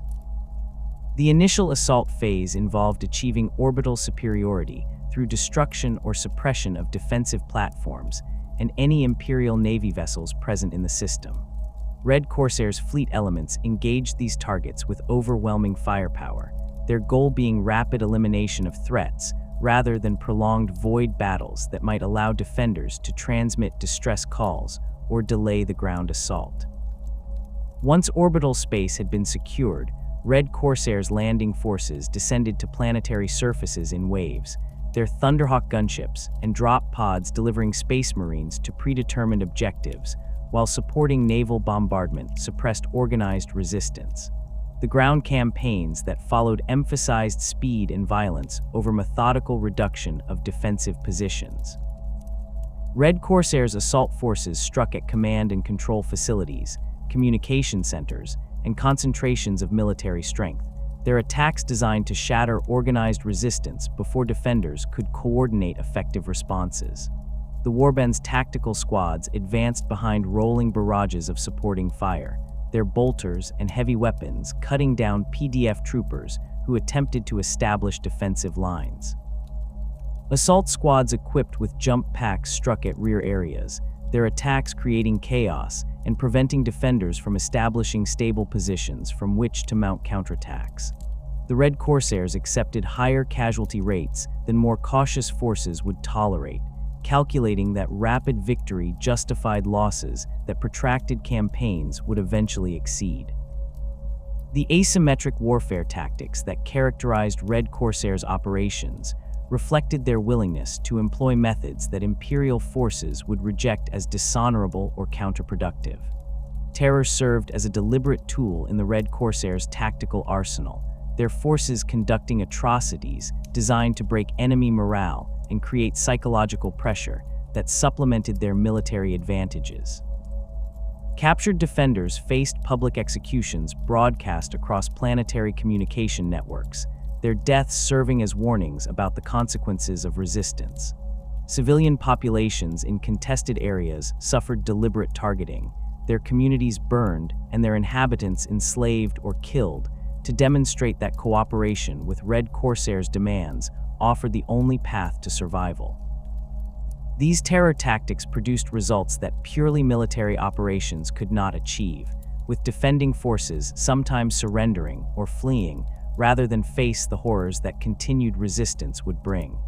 The corruption of local populations represented a longer-term approach to undermining Imperial authority in regions where the Red Corsairs maintained sustained presence. Huron sorcerers worked to spread chaos influence among civilian populations, their psychic abilities allowing them to identify individuals susceptible to corruption and exploit their weaknesses. Cult cells emerged in cities and settlements throughout systems that Red Corsairs forces visited regularly, these groups conducting sabotage and spreading sedition that weakened Imperial control even after Red Corsairs forces withdrew. The cults provided intelligence about Imperial defensive preparations and identified targets for future raids, their members motivated by promises of power or simply by the corruption that had warped their minds beyond recognition of their betrayal's consequences. The exploitation of Imperial bureaucratic weaknesses allowed Red Corsairs forces to achieve objectives that direct military action could not accomplish efficiently. The Imperium's administrative apparatus suffered from endemic inefficiencies and communication delays that created opportunities for deception and misdirection. Red Corsairs agents using falsified credentials infiltrated Imperial facilities, their forged documents appearing legitimate to officials who lacked the time or resources to verify every identity claim. These infiltrators gathered intelligence about defensive dispositions, sabotaged critical systems, or simply opened gates and disabled alarms when Red Corsairs' assault forces arrived. The bureaucratic confusion that characterized Imperial governance meant that warnings about Red Corsairs' activities sometimes went unheeded or arrived too late to prevent raids, with officials dismissing reports as exaggerations or losing them in the endless paperwork that consumed administrative attention. The coordination with other Chaos warbands expanded Red Corsairs' operational capabilities beyond what their own forces could achieve independently. Huron maintained relationships with numerous renegade groups operating throughout the Maelstrom and beyond, his reputation and military strength making him a valuable ally for warbands that lacked the Red Corsairs' resources and organization. These alliances took various forms depending on the groups involved and their objectives. Some warbands contributed forces to Red Corsairs' operations in exchange for shares of captured plunder, their warriors fighting under Huron's tactical command while retaining their own identities and leadership structures. Other groups provided intelligence or logistical support, their bases serving as waypoints for Red Corsairs' forces conducting raids in distant regions. Huron negotiated these arrangements pragmatically, offering terms that provided sufficient incentives for cooperation, while ensuring that the Red Corsairs retained dominant positions within any coalition. The integration of warpcraft into Red Corsairs' tactical doctrine provided capabilities that purely conventional forces could not match. The warband sorcerers wielded powers that violated natural law, their abilities allowing them to attack enemies in ways that conventional weapons could not replicate. Psychic lightning arced from sorcerers' hands to incinerate defenders, while telekinetic forces hurled enemies through the air or crushed them against walls with invisible pressure. The most powerful sorcerers manifested abilities that warped reality itself, their spells creating localized distortions where gravity reversed or time flowed at different rates. These powers proved particularly effective during boarding actions and urban combat, where the confined spaces amplified their impact and prevented enemies from dispersing to minimize casualties. The employment of demon summoning added another dimension to Red Corsairs' operations, their sorcerers calling forth entities from the warp to serve as shock troops or terror weapons. Lesser demons materialized on battlefields where their presence shattered enemy morale, the supernatural horror of their appearance breaking the will of defenders who might have held against conventional assault. Bloodletters of Khorne charged into enemy formations with their hellblades raised, the demons' supernatural strength and resilience allowing them to carve through defenders while absorbing fire that would have killed mortal warriors. Plaguebearers shambled forward, spreading disease and corruption, their very presence contaminating environments and forcing defenders to choose between retreating or fighting, while their bodies succumbed to supernatural plagues. The summoning rituals required to bring forth these entities demanded blood sacrifice and careful preparation, but the tactical advantages they provided justified the costs when employed appropriately. The use of possessed marines represented the most extreme form of warpcraft integration within Red Corsairs' forces. These warriors had allowed demons to inhabit their bodies, the warp entities fusing with their hosts to create beings that combined space marine combat capabilities with demonic powers. Possessed marines displayed strength exceeding normal space marine limits, their demon-enhanced physiology allowing them to tear through armor with bare hands or survive wounds that would have killed unaugmented battle brothers. They manifested mutations that reflected their possessing demon's nature, with some growing additional limbs tipped with claws, while others sprouted tentacles or developed hides that turned aside bolter rounds. The possessed served as shock troops during critical assaults, their presence on the battlefield creating psychological effects that supplemented their direct combat contributions. The tactical application of chaos gifts occurred without the religious fanaticism that characterized devoted cult troops from warbands dedicated to specific chaos gods. The Red Corsairs approached chaos powers pragmatically, accepting whatever gifts proved useful while avoiding the total surrender to divine that marked true worshippers. Warriors who displayed particular devotion to Khorne might receive enhanced strength and aggression that made them more effective in close combat, but they remained capable of following orders and operating as part of coordinated formations rather than simply charging mindlessly at enemies. Sorcerers who drew upon Tzeentch's powers gained enhanced psychic abilities and knowledge of forbidden lore, yet they employed these gifts according to tactical requirements rather than pursuing esoteric schemes that served only their patrons' inscrutable purposes. This pragmatic approach allowed the Red Corsairs to benefit from chaos powers while maintaining the tactical discipline and coordination that made them far more dangerous than the typical chaos warband, whose warriors fought primarily for personal glory or to please their dark patrons. The combined effect of these tactical approaches transformed the Red Corsairs into one of the most formidable Chaos Space Marine forces operating in Imperial space. Their emphasis on naval superiority and void warfare gave them strategic mobility that allowed them to strike targets throughout the Maelstrom zone and beyond before disappearing back into the Warp Storm's protection. Their willingness to employ terror tactics and exploit Imperial weaknesses multiplied the effectiveness of their actual combat strength, with psychological warfare and subversion achieving objectives that would have required far larger forces using conventional methods. The integration of warpcraft provided capabilities that purely conventional opponents struggled to counter, while their pragmatic approach to chaos powers allowed them to benefit from supernatural advantages without suffering the organizational dysfunction that plagued more fanatically devoted warbands. Under Huron Blackheart's leadership, the Red Corsairs had evolved from desperate refugees into a military power whose raids threatened Imperial control throughout the Maelstrom's surrounding regions.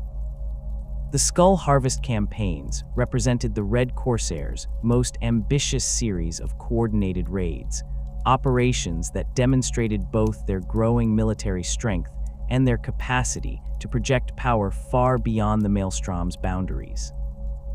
These campaigns unfolded across multiple years during the late 41st millennium, with Red Corsairs forces striking targets scattered across dozens of sectors in what appeared to Imperial observers as a carefully orchestrated offensive rather than opportunistic piracy. Huron Blackheart personally planned the Skull Harvest operations, his strategic vision identifying vulnerable systems whose conquest would yield maximum resources while avoiding Imperial strongpoints that could have inflicted unacceptable casualties on his forces. The campaign's opening phases targeted isolated Imperial outposts and minor forge worlds whose defensive garrisons lacked the strength to resist sustained Space Marine assault. Red Corsairs' fleet elements appeared without warning in systems that had enjoyed decades of relative peace, their vessels translating from the warp at coordinates that bypassed outer system defenses and allowed direct approach to primary targets. The raids followed established patterns, with orbital bombardment suppressing defensive positions before landing forces descended to seize gene seed repositories, weapons stockpiles, and manufacturing facilities. The speed of these operations prevented Imperial authorities from coordinating effective responses, with Red Corsairs forces completing their objectives and withdrawing before reinforcements could arrive from neighboring systems. The seizure of the Forge World Sagan's Fall provided the Red Corsairs with manufacturing capabilities that substantially enhanced their operational sustainability. This minor forge world had maintained limited Mechanicus presence, its facilities producing ammunition and basic equipment for Imperial Guard regiments operating in the region rather than the sophisticated war machines that major Forge worlds manufactured. The world's defensive garrison consisted of Skitarii forces supported by a single company of space marines from a chapter whose strength had been depleted by years of sustained combat operations. The Red Corsairs' assault force outnumbered the defenders by more than 5-1, their overwhelming numerical advantage allowing them to crush resistance within days of the initial landing. The capture of Sagan's Falls Manufactorums provided the Red Corsairs with facilities capable of producing bolter ammunition, power packs, and basic vehicle components without requiring constant raids to replenish these essential supplies. Huron assigned captured Mechanicus adepts to operate the facilities under Red Corsair supervision, their technical expertise exploited to maintain production, while sorcerers worked to corrupt them into willing servants rather than slaves working under duress. The Forge world's machine spirits required appeasement through rituals that blended Mechanicus practices with chaos corruption, the resulting ceremonies producing equipment that functioned reliably despite bearing marks of warp taint that would have horrified Orthodox tech priests. The raids against chapter recruitment worlds struck at Imperial military capacity in ways that conventional attacks could not replicate. The Red Corsairs identified several worlds that served as recruitment sources for loyalist chapters, their populations providing the aspirants necessary to replace casualties and maintain chapter strength across generations. These worlds typically maintained minimal military garrisons because their primary value lay in their human resources rather than strategic position or economic output. The Red Corsairs descended upon these targets with forces sized to overwhelm local defenses while conducting systematic population sweeps that captured thousands of young males suitable for gene seed implantation. The assault on Helosian provided a template for subsequent recruitment world raids. This planet supplied aspirants to the Marines Errant, the chapter that had fought against the secessionists during the Badab War and maintained particular hatred for Huron's forces. The Red Corsairs' strike force bypassed the planet's orbital defenses through a high-speed approach that gave defensive batteries insufficient time to achieve target lock before the attackers had passed beyond effective engagement range. Landing forces deployed directly into population centers, their Thunderhawks disgorging space marines who established perimeters around target zones, while supporting elements secured extraction points for captured prisoners. The population sweeps proceeded with brutal efficiency as Red Corsair squads moved through settlements identifying males within the appropriate age range for aspirant selection. The raiders employed auspex scanners to detect genetic markers that suggested compatibility with gene seed implantation, their equipment looted from Imperial facilities and modified to serve Red Corsairs' purposes. Suitable candidates found themselves stunned and loaded onto transport vehicles while their families watched helplessly, the Red Corsairs killing anyone who attempted to interfere with the abductions. The operation netted several thousand potential aspirants whose genetic profiles suggested reasonable chances of surviving the transformation process, genetic material that would sustain Red Corsairs' recruitment for years, while simultaneously depriving the Marines Errant of their primary source of new battle brothers. The psychological impact of these recruitment world raids extended far beyond their immediate military consequences. Imperial populations throughout the Maelstrom zone lived with the knowledge that Red Corsairs' forces might descend upon their worlds at any moment to drag their children into slavery and corruption. Planetary governors faced impossible choices between maintaining minimal defenses that could not resist determined assault or requesting additional military support that the overstretched Imperial military apparatus could not provide. Some worlds attempted to hide their young males when intelligence suggested Red Corsairs' raids might be imminent, dispersing them into wilderness areas or underground shelters. But these measures rarely succeeded against space marines equipped with sophisticated detection equipment and willing to burn entire regions to flush out hidden populations. The Villamus incursion represented the Skull Harvest's climax, a massive operation that targeted an entire subsector and demonstrated the Red Corsairs' evolution into a military power capable of sustained offensive campaigns rather than simple hit-and-run raids. The Villamis subsector contained a dozen inhabited systems, their worlds producing agricultural goods and basic manufactured items that supported Imperial military operations throughout the surrounding region. The subsector's strategic value derived primarily from its position along major shipping lanes, connecting the Maelstrom zone with more heavily populated sectors, making it a natural target for forces seeking to disrupt Imperial logistics while seizing substantial resources. Huron committed nearly his entire available strength to the Villamis incursion, deploying more than 3,000 Red Corsair Space Marines supported by extensive naval assets and auxiliary forces. The campaign's planning phase consumed months as Red Corsairs intelligence personnel gathered information about defensive dispositions, identified priority targets, and coordinated the complex logistics required to sustain such a large force operating far from their Maelstrom bases. The tyrant established a command structure that divided his forces into multiple battle groups, each assigned specific objectives while maintaining sufficient flexibility to respond to unexpected developments or exploit emerging opportunities. The initial assault phase achieved complete tactical surprise despite the operation scale. Red Corsair's fleet elements translated into real space at multiple locations simultaneously, their coordinated arrival overwhelming the subsector's defensive forces before they could concentrate to resist any single thrust. Naval battle groups engaged Imperial Navy patrol squadrons in brief but decisive engagements, the Red Corsairs' numerical superiority and aggressive tactics destroying or crippling Loyalist vessels before they could transmit detailed warnings about the invasion's scope. Ground assault forces landed on primary target worlds within hours of achieving orbital superiority, their rapid deployment preventing defenders from organizing coordinated resistance or evacuating critical assets. The fighting across Villamis subsector's worlds followed patterns established during earlier Skull Harvest operations, but occurred on unprecedented scale. Red Corsairs battle groups conducted simultaneous assaults against gene seed repositories, military installations, and manufacturing facilities across multiple planets. The defenders, consisting primarily of planetary defense force units supported by small contingents of Imperial Guard troops, found themselves facing Space Marine assault forces that outnumbered and outclassed them in every tactical category.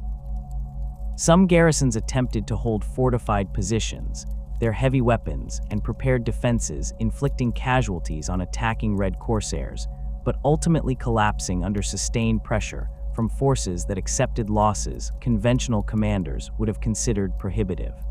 The capture of gene seed stocks from multiple chapter facilities provided the Red Corsairs with genetic material that would sustain their recruitment operations for decades. Several Loyalist chapters maintained small outposts within the Villamis subsector, their forces conducting training operations or recruiting from local populations.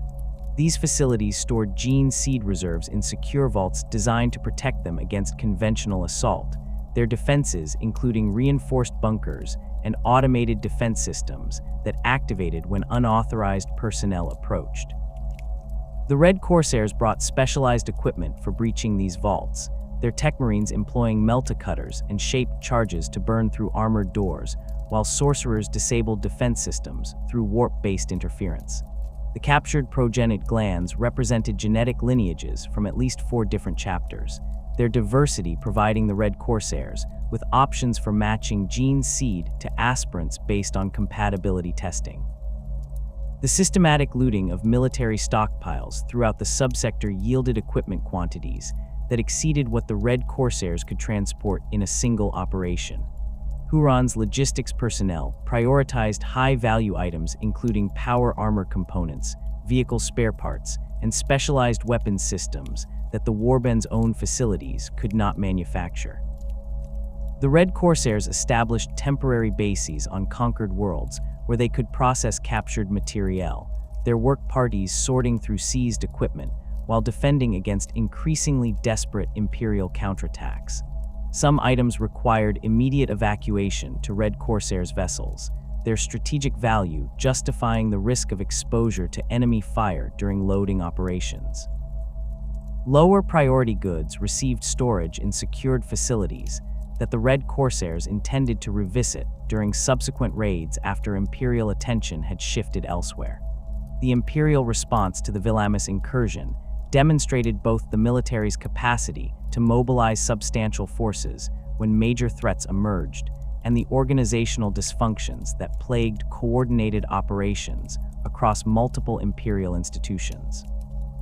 Naval battle groups from 3 different sectors received deployment orders, their vessels converging on the Villamis subsector to engage Red Corsairs forces and prevent further territorial losses. Space Marine chapters operating in adjacent regions dispatched strike forces to reinforce beleaguered garrisons, their battle brothers conducting emergency deployments that prioritized speed over careful preparation. The Inquisition coordinated intelligence gathering and strategic planning, their representatives attempting to impose unified command structures on forces that normally operated with substantial autonomy. The resulting Imperial counteroffensive achieved mixed results that reflected the challenges of coordinating disparate forces against a unified enemy operating under centralized command. Naval engagements occurred throughout the subsector as Imperial vessels attempted to intercept Red Corsairs' fleet elements and cut off their retreat routes. These battles produced casualties on both sides without achieving decisive results, the Red Corsairs' willingness to accept ship losses in exchange for completing their objectives frustrating Imperial commanders who expected their numerical advantages to produce more favorable exchange ratios. Ground operations similarly devolved into grinding campaigns where Imperial forces recaptured territory only after Red Corsairs' forces had already evacuated valuable plunder and withdrawn to new positions. Huron demonstrated his continued tactical brilliance through the careful timing of the Red Corsairs' withdrawal from the Villamis subsector. The tyrant recognized when Imperial reinforcements had reached sufficient strength to threaten his forces with encirclement and potential destruction.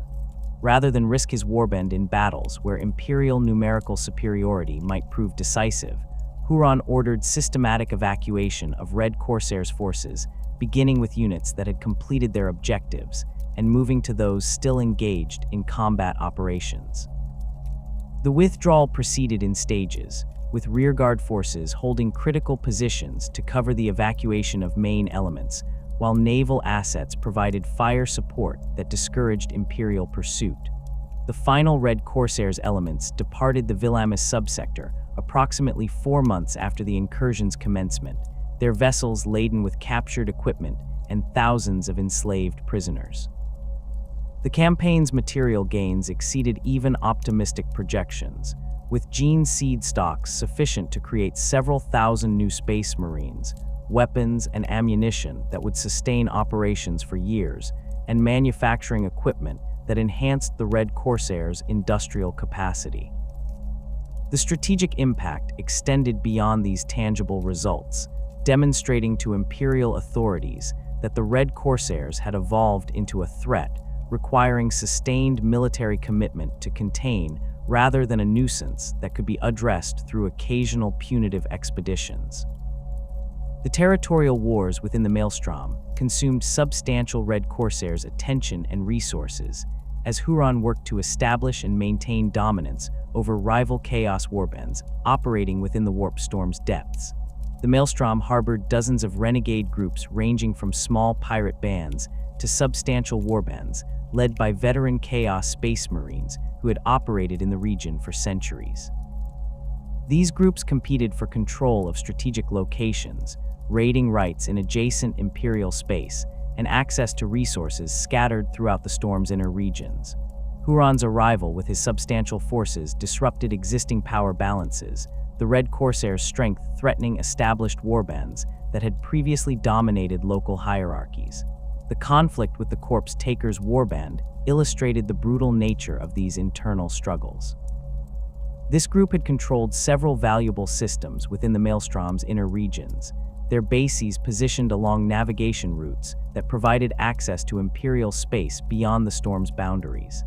The corpse takers numbered approximately 800 Chaos Space Marines drawn from multiple renegade chapters, their strength sufficient to resist casual challenges while lacking the resources to match the Red Corsairs in sustained conflict. Their warband leader, a former World Eaters captain whose name had been lost to centuries of corruption and violence, initially attempted to negotiate tributary status with Huron rather than face direct confrontation. The negotiations collapsed when the corpse taker's leader demanded terms that Huron viewed as insufficiently submissive, his proposals suggesting partnership rather than the subordinate relationship that the tyrant required from groups operating within what he considered Red Corsairs territory. Huron responded to this perceived insolence by launching a systematic campaign to destroy the corpse takers and seize their holdings. Red Corsairs forces struck at corpse takers' bases in coordinated assaults that prevented the defenders from concentrating their strength or conducting organized resistance. The fighting devolved into savage void battles and brutal ground campaigns, where both sides employed every weapon and tactic available without concern for collateral damage or civilian casualties. The destruction of the corpse takers required nearly 2 years of sustained operations, as the remnants of their warband conducted guerrilla warfare from hidden bases scattered throughout the Maelstrom. Huron dedicated substantial forces to hunting down these survivors, his battle groups conducting sweeps through regions where intelligence suggested corpse takers' elements might be hiding. The campaign's conclusion came when Red Corsairs forces finally located and assaulted the corpse takers' leader's final refuge, a fortified asteroid base where he had gathered his remaining warriors for a last stand. The assault cost the Red Corsairs more than 100 battle brothers killed, but it eliminated organized corpse takers' resistance and established Huron's reputation as a warlord who would accept nothing less than complete submission from potential rivals. The political maneuvering among Chaos warlords required different skills than the military operations that had established Red Corsairs' dominance through force. Huron recognized that maintaining control over the Maelstrom's inner regions demanded more than simple military superiority, his position requiring diplomatic relationships with warbands too powerful to destroy easily and alliances with groups whose cooperation provided strategic advantages.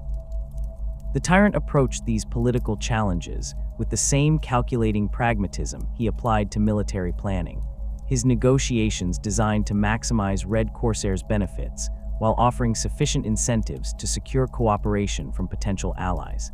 The alliance with the Flawless Host warband demonstrated Huron's capacity for productive relationships with groups whose ideological commitments differed substantially from his own pragmatic approach to chaos.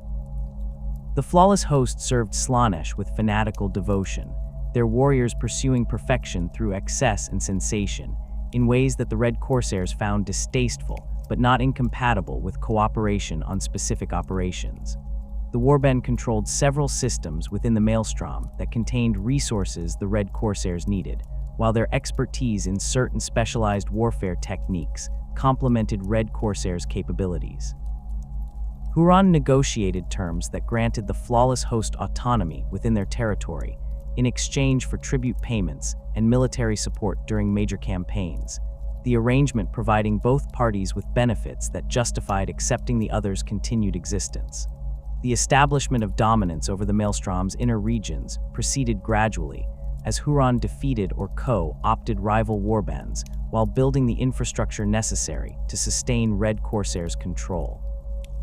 The warband established garrison forces at strategic locations throughout the storm, their presence ensuring that Huron's authority extended beyond simply the systems where Red Corsairs maintained major bases. These garrisons varied in size from small outposts manned by a few dozen warriors to substantial fortresses housing several hundred space marines supported by auxiliary forces and defensive installations.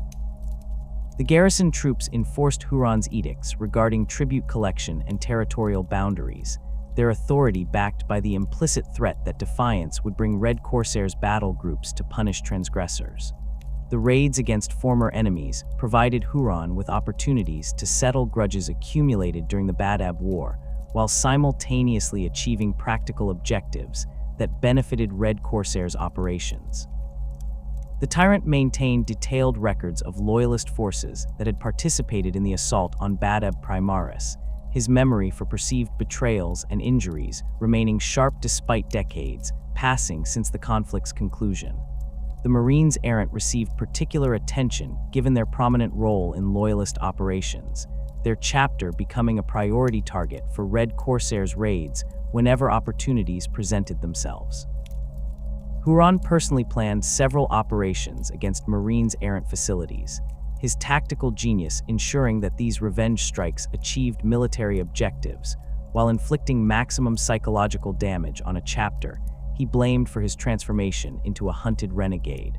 The assault on the Marines Errant recruiting world of Villamis demonstrated how Huron combined personal vengeance with strategic planning.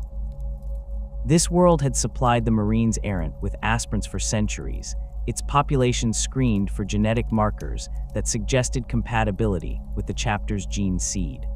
The Red Corsairs raid employed overwhelming force to ensure complete success, with more than 500 Space Marines deploying to a target that required perhaps a tenth that number for purely military purposes.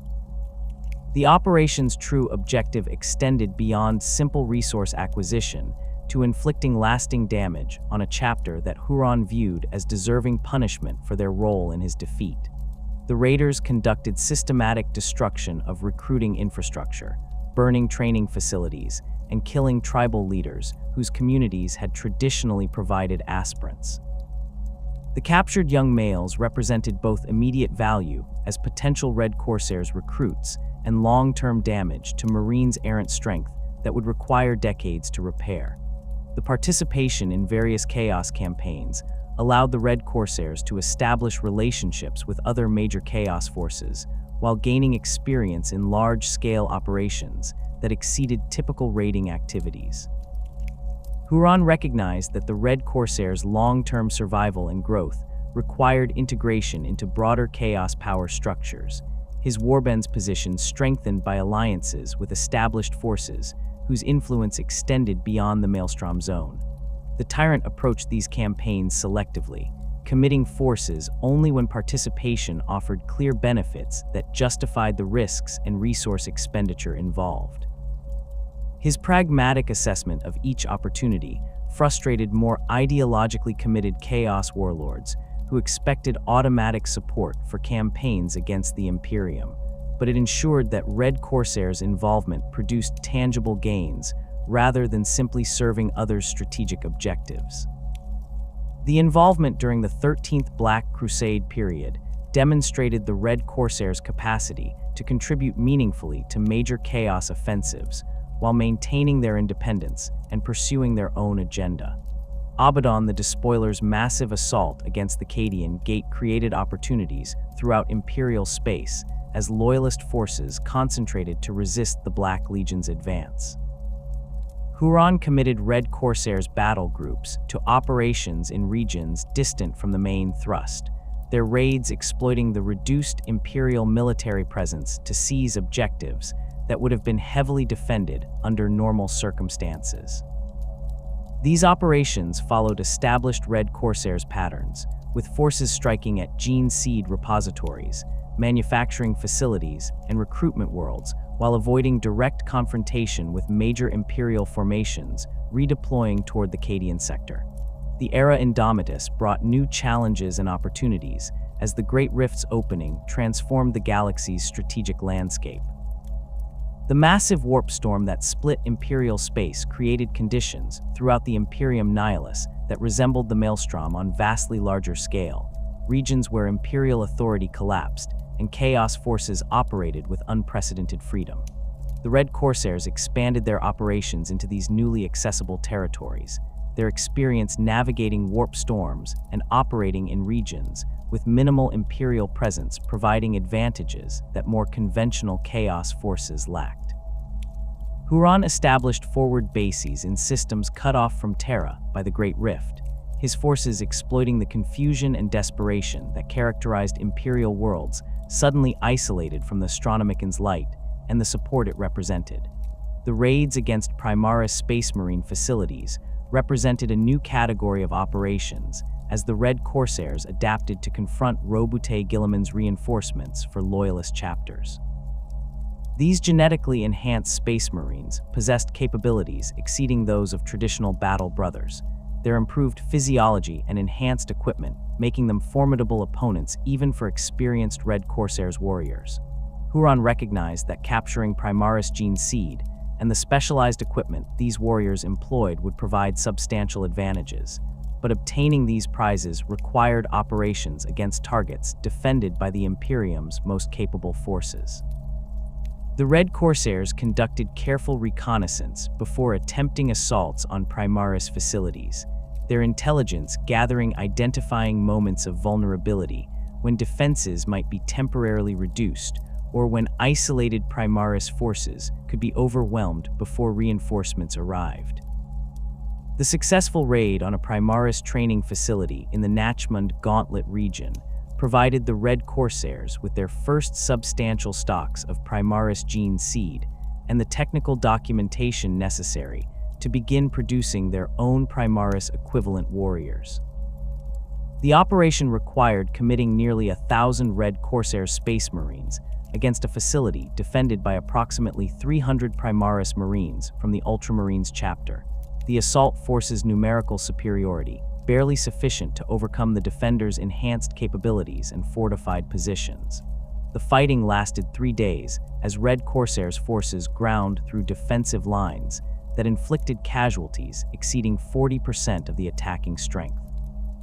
The captured gene seed and equipment justified these losses in Huron's calculation, the prizes obtained providing the Red Corsairs with access to Primaris capabilities that would enhance their combat effectiveness for generations.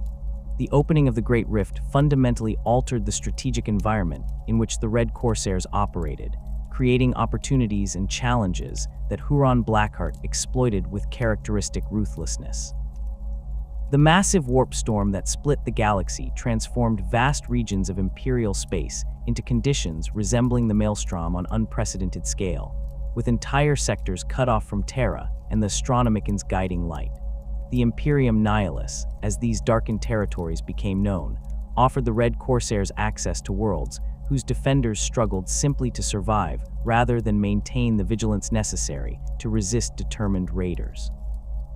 Huron recognized immediately that the changed circumstances demanded adaptation of Red Corsair's strategy, his forces expanding their operational range to exploit Imperial weakness throughout regions that had previously remained beyond practical raiding distance. The tyrant himself survived the transition into this new era, despite the centuries of warfare that had accumulated since his catastrophic injuries during the Badab War's final battles. His augmetic systems required constant maintenance and periodic replacement as components wore out or failed, the Dark Mechanicus adepts serving the Red Corsairs working continuously to keep their master's reconstructed body functional. The Hamadria remained his constant companion, the psychic familiar's presence suggesting that whatever bargains Huron had made with warp entities continued providing benefits that justified their spiritual costs.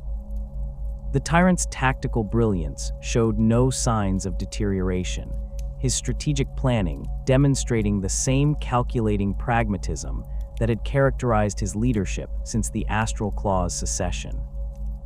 Age affected Space Marines differently than normal humans, their enhanced physiology allowing them to function effectively for centuries, but even accounting for this longevity, Huron's continued dominance over the Red Corsairs after more than a millennium suggested either exceptional vitality or warp-based enhancements that extended his operational lifespan beyond normal limits.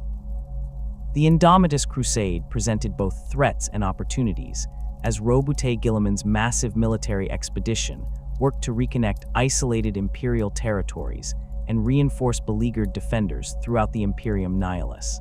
The Primarch's return and his reorganization of Imperial military forces created challenges for Chaos warbands that had grown accustomed to operating against demoralized and undersupplied defenders. The Primaris Space Marines that Guilliman distributed to Loyalist chapters possessed capabilities exceeding traditional battle brothers, their enhanced physiology and superior equipment making them formidable opponents. The Red Corsairs encountered these improved warriors with increasing frequency as the Indomitus Crusade progressed, their raids meeting resistance that inflicted casualties previously associated only with assaults against heavily fortified positions. Huron adapted Red Corsairs' tactics to account for Primaris capabilities, his forces developing specialized approaches for engaging these enhanced warriors. The warbands sorcerers worked to identify weaknesses in Primaris physiology or equipment that could be exploited, their research combining captured technical documentation with experimental testing on prisoners taken during raids. Red Corsairs' assault forces began employing heavier weapons and more aggressive tactics when intelligence suggested Primaris presence at target locations, their commanders calculating that the improved exchange ratios these methods produced justified increased ammunition expenditure and higher casualty rates among attacking forces. The integration of captured Primaris gene seed into Red Corsairs' recruitment operations provided access to enhanced capabilities for their own warriors, though the technical challenges involved in producing Primaris equivalent Space Marines meant that these improved battle brothers remained a minority within the warbands' overall strength. The expansion of Red Corsairs' strength continued throughout this period, as Huron's recruitment practices produced steady growth that compensated for combat losses while gradually increasing total numbers. The warbands' willingness to accept warriors from any source regardless of their background or gene seed lineage provided recruitment advantages that traditional chapters could never match. Renegades from Loyalist chapters arrived regularly at Red Corsairs' bases, their reasons for abandoning the Imperium ranging from ideological disillusionment to simple desire for the freedom that service under Huron's command offered. Chaos Space Marines from older warbands occasionally joined the Red Corsairs, attracted by the warbands' growing power and the opportunities for advancement that Huron's meritocratic leadership structure provided. The forced conversion of captured Loyalists continued producing new recruits. The Red Corsairs refined techniques for breaking prisoners, resistance achieving success rates that made this brutal practice a reliable component of their expansion strategy. The scale of Red Corsairs' forces in the 42nd millennium defied precise calculation, given the warband's distributed nature and the constant flux of warriors joining or dying during operations. Conservative Imperial estimates suggested the Red Corsairs fielded at least 5,000 Space Marines, making them one of the largest Chaos Space Marine forces operating outside the original Traitor legions. More pessimistic assessments placed their strength substantially higher, perhaps approaching 10,000 battle brothers, when accounting for forces operating independently under Red Corsairs colors throughout the Imperium Nihilus and adjacent regions. The true figure likely fell somewhere between these extremes, with the Red Corsairs maintaining a core strength of perhaps 6,000 to 7,000 Space Marines directly under Huron's command, while additional thousands operated as semi-autonomous warbands that acknowledged the tyrant's authority without requiring his direct oversight for routine operations. The fleet assets supporting these forces had expanded proportionally, the Red Corsairs operating dozens of capital ships supported by hundreds of escorts and auxiliary vessels. The warband's shipyards continued producing new construction, while captured vessels underwent conversion for Red Corsairs service, their facilities processing a steady stream of prizes taken during raids. The fleet's composition reflected the eclectic nature of Red Corsairs' operations, with vessels ranging from ancient strike cruisers dating to the Great Crusade through captured Imperial Navy warships to ships of uncertain provenance, whose origins suggested construction by renegade shipwrights operating beyond Imperial space.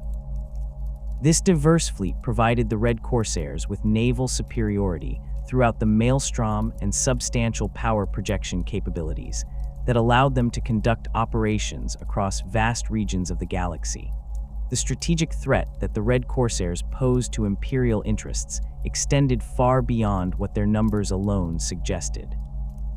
Unlike many Chaos warbands, whose operations consisted primarily of opportunistic raiding, driven by individual warriors' desires for plunder or glory, the Red Corsairs operated as a unified military force under centralized command, pursuing coherent strategic objectives. Huron's tactical brilliance and his pragmatic approach to warfare made the Red Corsairs far more dangerous than larger but less disciplined forces, their operations planned carefully to maximize gains while minimizing risks. The warbands' naval superiority allowed them to strike targets throughout the Maelstrom zone and beyond, their fleets appearing without warning to overwhelm defenses before disappearing back into the warp storm's protection. The psychological impact of Red Corsairs' raids created terror throughout Imperial territories adjacent to the Maelstrom, with populations living in constant fear that crimson-armored space marines might descend upon their worlds at any moment. The ongoing threat manifested most clearly in the Red Corsairs' systematic targeting of Imperial military infrastructure and recruitment capabilities. Huron recognized that weakening loyalist chapters through raids on their gene seed repositories and recruitment worlds provided long-term strategic advantages that simple destruction of Imperial Guard regiments or Navy vessels could not achieve. Space Marine chapters required decades or centuries to replace catastrophic losses, their limited recruitment pools, and the technical challenges of gene seed implantation, meaning that damage to their strength persisted far longer than casualties inflicted on more easily replaced Imperial forces. The Red Corsairs conducted regular operations against chapter facilities throughout regions within striking distance of their Maelstrom bases, their intelligence networks identifying vulnerable targets, while their assault forces executed raids with practiced efficiency. The capture of Gene Seed remained a primary objective, driving many Red Corsairs operations, the genetic material representing both immediate value for their own recruitment and long-term damage to targeted chapters.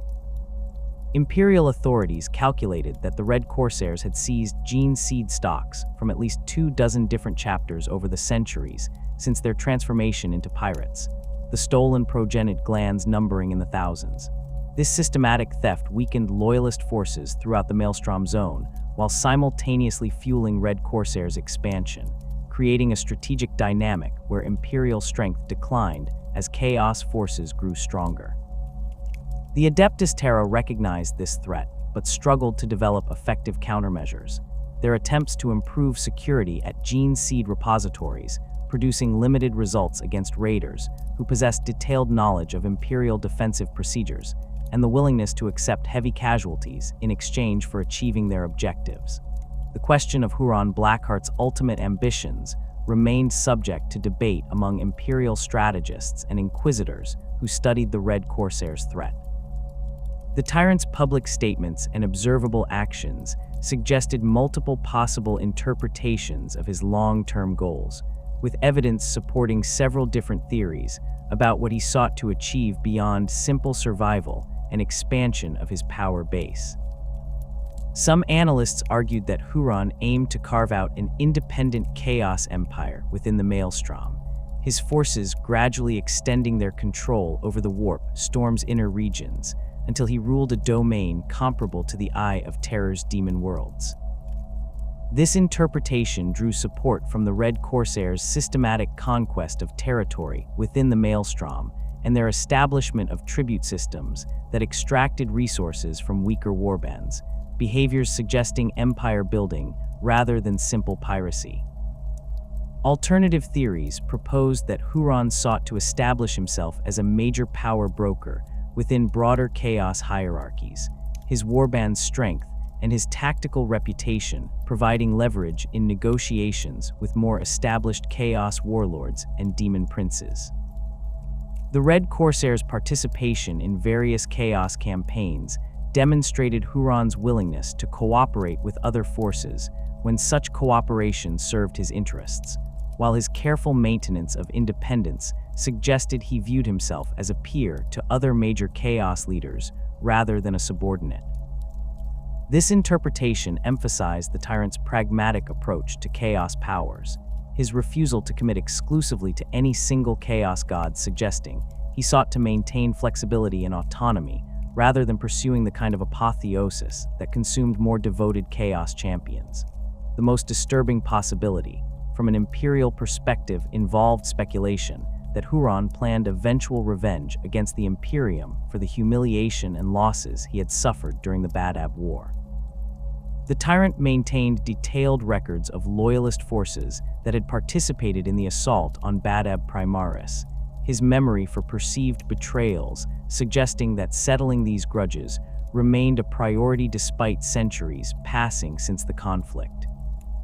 Some inquisitors theorized that Huron's patient accumulation of strength represented preparation for a major offensive against Imperial territories, his forces building toward critical mass necessary to conduct sustained campaigns rather than simple raids. This interpretation drew support from the increasing scale and ambition of Red Corsairs operations, their recent campaigns demonstrating capabilities that approached those of the traitor legions during the Horus Heresy. The fundamental question underlying all these theories concerned whether Huron Blackheart served Chaos or merely used it as a tool for pursuing his own agenda. The tyrant's pragmatic approach to warp powers distinguished him from most Chaos Space Marines, whose devotion to their patron gods typically consumed their identities and subordinated personal ambitions to divine will. Huron demonstrated no particular reverence for any Chaos god, his pacts with demons and acceptance of warp-tainted gifts appearing calculated to provide specific advantages rather than expressions of religious faith. The Hamadrya's presence suggested deep corruption regardless of Huron's personal beliefs, the psychic familiar's nature implying bargains with warp entities that carried spiritual consequences whether the tyrant acknowledged them or not. Yet Huron's continued capacity for strategic planning and his maintenance of tactical discipline among his forces suggested he retained more autonomy than Chaos champions typically possessed after centuries of exposure to warp corruption. The Red Corsairs' organizational structure reflected this ambiguous relationship with Chaos, the warband incorporating warpcraft and demons summoning into their tactical doctrine while avoiding the religious fanaticism that characterized devoted cult troops. Red Corsairs sorcerers wielded powers drawn from multiple Chaos gods, their pragmatic approach to psychic abilities prioritizing effectiveness over ideological purity. Warriors who displayed particular devotion to specific Chaos powers received encouragement as long as their worship enhanced combat effectiveness, but Huron tolerated no behavior that compromised operational discipline or unit cohesion. This careful balance allowed the Red Corsairs to benefit from Chaos powers while maintaining the coordination and tactical flexibility that made them far more dangerous than typical Chaos warbands, whose warriors fought primarily for personal glory or to please their dark patrons. The Imperium's response to the Red Corsairs' threat evolved gradually as Imperial authorities recognized that Huron's forces represented a strategic challenge, requiring sustained military commitment rather than a problem that could be resolved through occasional punitive expeditions. The Inquisition maintained dedicated task forces focused on gathering intelligence about Red Corsairs' operations and coordinating responses to their raids. Space Marine chapters operating near the Maelstrom received explicit instructions to prioritize Red Corsairs' threats when allocating their limited forces, their commanders understanding that allowing Huron's warband to operate unopposed would produce long-term consequences far exceeding the immediate damage from individual raids. The Imperial Navy increased patrol strength along shipping lanes that Red Corsairs forces targeted regularly, their vessels operating in squadron strength to provide mutual support against raiders who typically avoided engagements where they faced numerical disadvantage. These defensive measures achieved limited success against an enemy whose naval superiority and knowledge of the Maelstrom allowed them to choose when and where to engage Imperial forces. The Red Corsairs continued conducting successful raids throughout regions adjacent to the Warp Storm, their operations inflicting steady attrition on Imperial military strength, while the warband's own numbers grew through recruitment and forced conversion of captured warriors. Imperial commanders recognized that truly suppressing the Red Corsairs' threat would require major offensive operations into the Maelstrom itself, campaigns that would demand commitment of forces that the overstretched Imperium could barely spare. The strategic calculus suggested that such operations might succeed in damaging Red Corsairs' infrastructure and reducing their strength, but the costs would likely exceed what Imperial authorities considered acceptable given the numerous other threats demanding military attention throughout the galaxy. The future trajectory of the Red Corsairs' threat depended partly on factors beyond Huron's control, including the broader strategic situation throughout the galaxy and the actions of other major chaos forces. The Great Rift's continued existence provided opportunities for expansion into territories where Imperial authority had collapsed, but it also created competition with other chaos warbands seeking to exploit the same vulnerabilities. The return of Roboute Guilliman and his reorganization of Imperial defenses presented challenges that required adaptation of Red Corsairs' tactics and strategy. The potential involvement of the Red Corsairs in major chaos offensives could either enhance their power through successful campaigns or deplete their strength if Huron committed forces to operations that produced unfavorable casualty ratios. The most likely scenario involved continued expansion of Red Corsairs' strength and influence throughout the 42nd millennium, with Huron's forces growing to rival the traitor legions in numbers, while maintaining the tactical discipline and unified command that made them exceptionally dangerous opponents. The warbands' recruitment practices and their systematic targeting of Imperial gene seed repositories suggested they could sustain growth rates that would eventually produce a force numbering tens of thousands of Space Marines, strength comparable to the original Space Marine legions before their division into chapters.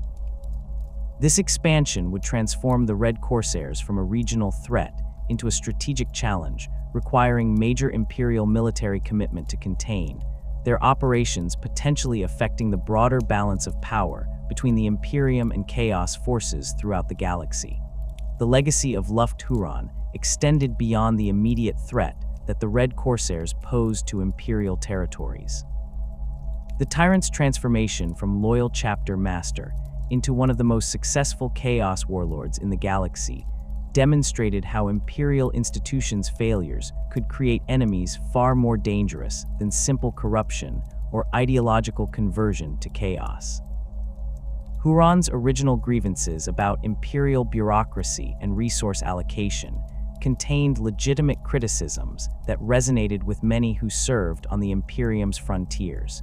His rebellion initially motivated by practical concerns rather than chaos worship. The systematic failures that drove the Astral Claws to secession and the brutal suppression that followed created a cautionary tale about how the Imperium's inflexibility and its inability to address legitimate complaints could transform loyal servants into implacable enemies.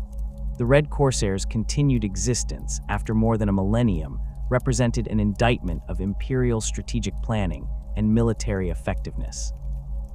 A single renegade chapter had evolved into a major chaos power whose strength exceeded that of many traitor legion warbands, their forces conducting operations throughout vast regions of Imperial space despite sustained efforts to suppress them. The Imperium's failure to eliminate the Red Corsairs' threat reflected broader dysfunctions within Imperial military and administrative structures, organizations whose bureaucratic inertia and competing priorities prevented effective responses to emerging threats until they had grown beyond easy containment. The resources consumed attempting to counter Red Corsairs' raids could have been employed more productively if Imperial authorities had addressed the underlying problems that created the Badab Rebellion before they escalated into open warfare. The question of whether the Imperium could ever truly defeat the Red Corsairs remained open as the 42nd millennium progressed. Military victory would require committing forces sufficient to assault the Maelstrom itself and destroy Red Corsairs' infrastructure throughout the Warp Storm's inner regions, operations that would demand resources the Imperium struggled to spare given the multitude of threats it faced across the galaxy. Even successful campaigns might simply scatter Red Corsairs' forces rather than destroying them completely, with survivors establishing new bases in distant regions or joining other Chaos warbands while maintaining their identity and their loyalty to Huron Blackheart. The tyrant's tactical brilliance and his forces' discipline suggested they would adapt to whatever strategies Imperial forces employed against them, their flexibility and pragmatic approach to warfare allowing them to survive conditions that would destroy less capable organizations. The Red Corsairs stood as testament to how a single individual's ambition and brilliance could shape galactic events across centuries. Huron Blackheart's transformation from loyal servant to chaos warlord, creating ripples that affected Imperial military planning throughout the Segmentum Tempestus and beyond. The Crimson Armored Raiders who struck from the Maelstrom's depths represented both a practical military threat and a psychological challenge to Imperial authority, their continued success demonstrating that defiance of Terra could produce results that justified the terrible costs of rebellion.